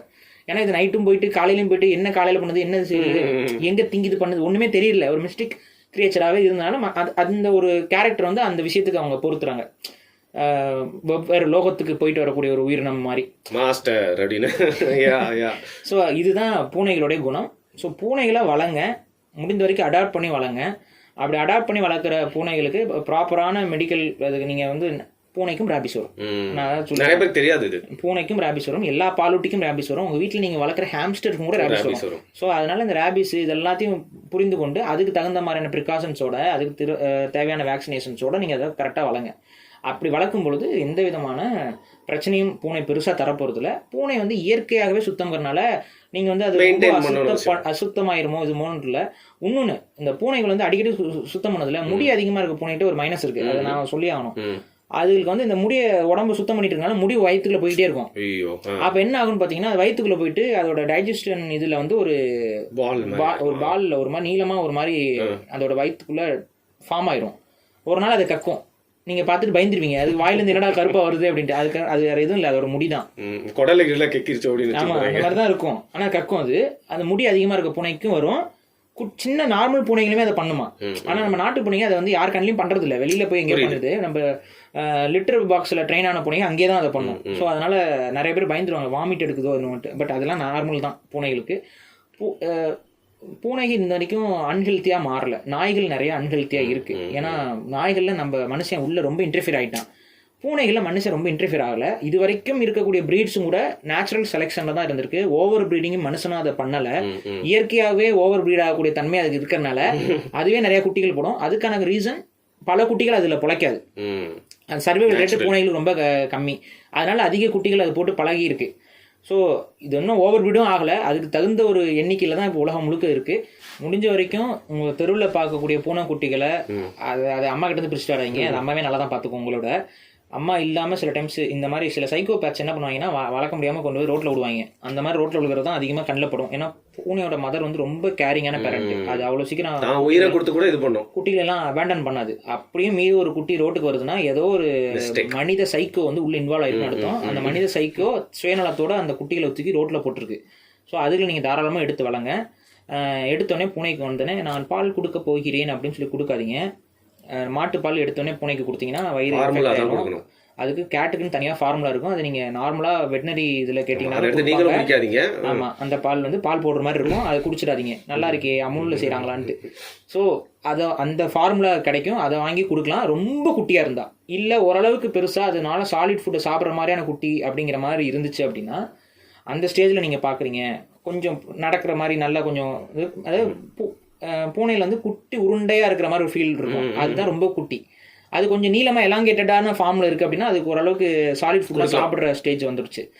அந்த மாதிரி சாலிட் ஃபுட்டை சாப்பிட்ற ஸ்டேஜ் வந்துச்சுன்னா நீங்கள் ஃபஸ்ட்டு வந்து கொத்துக்கறி, நார்மலாக போன்லெஸ் சிக்கன் கொத்துக்கறி வாங்கிட்டு அதில் ரொம்ப லைட்டாக கால்சியம்கான கால்சியம் டேப்லெட் நீங்கள் கடையில் கிடைக்கும், அது கொடுக்கலாம். இல்லை அப்படின்னா நார்மலான எக்ஸல் இருக்குல்ல, எக்ஸலை வந்து பொடி பண்ணி பவுடர் பண்ணி அது கொஞ்சம் ப்ராசஸ், கால்சியம் முட்டையோட காய வச்சுட்டு மைக்ரோவேவ் இருந்துச்சுன்னா மைக்ரோவேவில் போட்டு ஃபுல்லாக உலர்த்திட்டு அதை மிக்சியில் போட்டு அடிச்சிங்கன்னா ஒரு பவுடர் மாதிரி வரும். அந்த பவுடரையும் அதில் மிக்ஸ் பண்ணி கொடுக்கலாம்.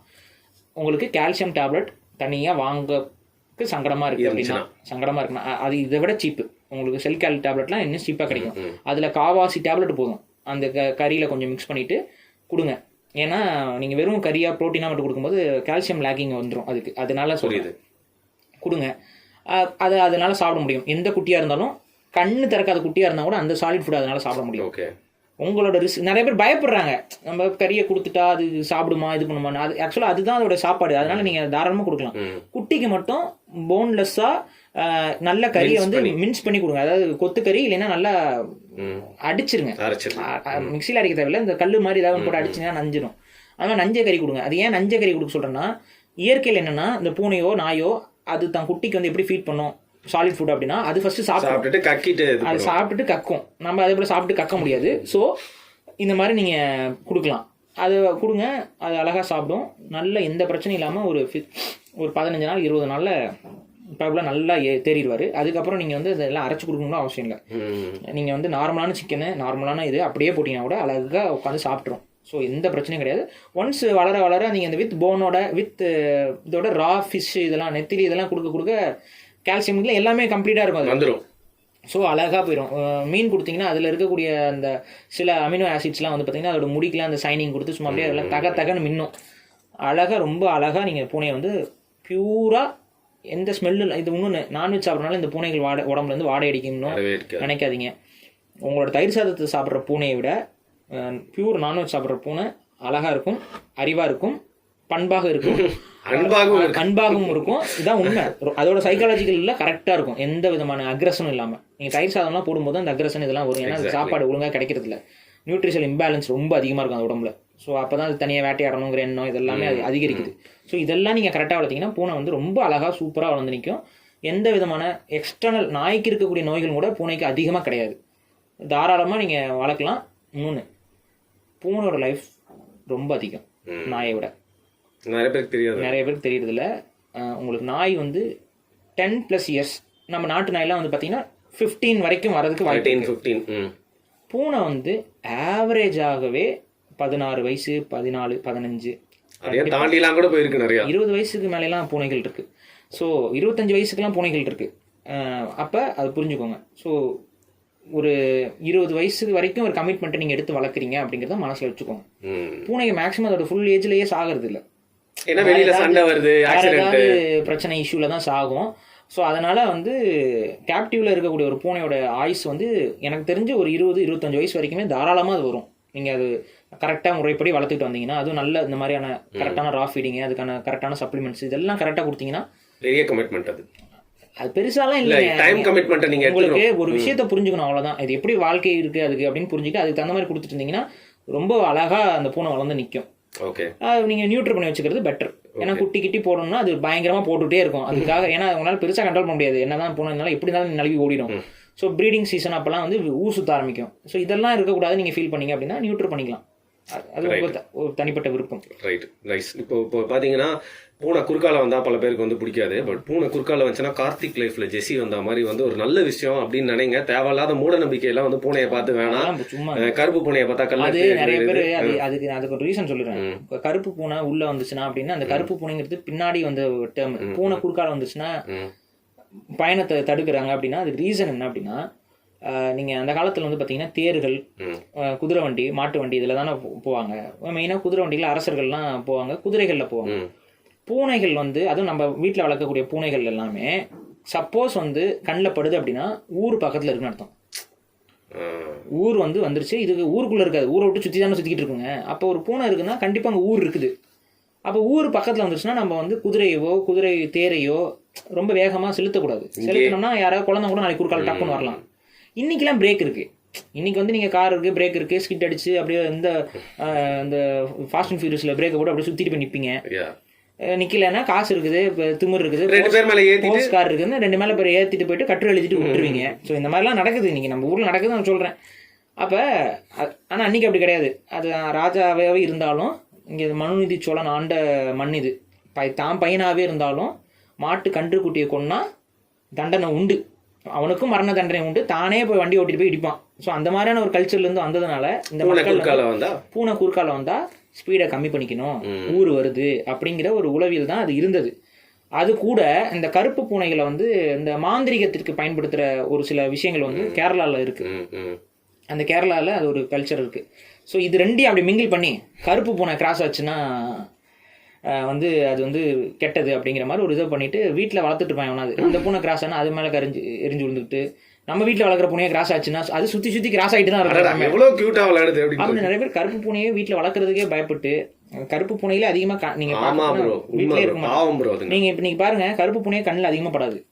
ஆரஞ்சு தான் இருக்குது நிறைய இடத்துல. ஆரஞ்சு ஓகே, வெள்ளை ஆரஞ்சு, அப்புறம் அந்த ப்ரௌன் கலர் சாம்பல் இதெல்லாம் கண்ணில் அதிகமாக படுது. கருப்பு பூனைகளோட எண்ணிக்கையே இன்னைக்கு குறைஞ்சதுக்கு காரணம் எவனுமே கருப்பு பூனையை வளர்க்கவே மாட்டேங்கிறான் பாவம். அது மாதிரி குறுக்கால போகும்போது அடிச்சு வேற கொண்டுறது, விஷம் வச்சு கொண்டுறது, இந்த மாதிரிலாம் பண்ணிடுறாங்க. அதான் அதனால வந்து இந்த தப்பை செய்யாதீங்க. கருப்பு பூனை அது அதோட பிக்மெண்டேஷன் கலர் தான். அதை சேவ் பண்ணிட்டு பாத்தீங்கன்னா அதுவும் வெள்ளை பூனை தான். எல்லா பூனையும் ஒரு மயிரை மட்டும் பார்க்காதீர்கள், பாருங்கள் அப்படின்னு நான் சொல்றேன். பாரு, இனிமேல் இப்போ உங்க வீடியோ எல்லாம் வெற்றிகரமா நிறைய பேர் பார்த்துட்டு போயிட்டு இருக்கு. இனிமேல் டபுள் மடங்கா போகுது. ஏன்னா நீங்க கிங் ஆஃப் த இன்டர்நெட் பத்தி பேசியிருக்கீங்க. ஸோ ஜோக்ஸ் அப்பார்ட், எனக்கு வந்து நம்ம பேச நிறைய இன்டென்ஸான சப்ஜெக்ட்ஸோட எனக்கு இந்த மாதிரி விஷயங்கள்லாம் பேசுறப்போ எனக்கு ரொம்ப ஜாலியா இருக்கு. Thank you so much. எனக்கு ரொம்ப பிடிச்ச ஒன் ஆஃப் மை ஃபேவரட் உயிரினமான கேட்ஸை பத்தி நம்ம பேசியிருக்கோம். This is just episode 1. ஃபியூச்சர்ல கேட் நீங்க ஒவ்வொரு வீடியோக்கும் சொல்றீங்க, அவங்க எல்லாம் செகண்ட் பார்ட் எப்போ வரும்னு கேக்குறாங்க. உங்களுக்கு என்னடா நீங்க பாட்டு செகண்ட் பார்ட் அண்ணா கமான் சூப்பர் அப்படின்னு ஃபயர் விட்டுருவீங்க. அப்புறம் நம்மள தான் வந்து ஆப் வைப்பாங்க. செகண்ட் பார்ட் எடுத்துட்டோம், எடிட் பண்ணிட்டே இருக்கோம், செதுக்கிட்டு இருக்கோம். சீக்கிரமா உங்களுக்கு நீங்க எந்த வீடியோ கேட்குறீங்கன்னு எனக்கு தெரியும். விட்டுலாம் ப்ரோ. எலெக்ஷன்லாம் முடிட்டோம். மியாவ் என்று சொல்லி இந்த உரையை முடித்துக் கொள்கிறோம். நன்றி.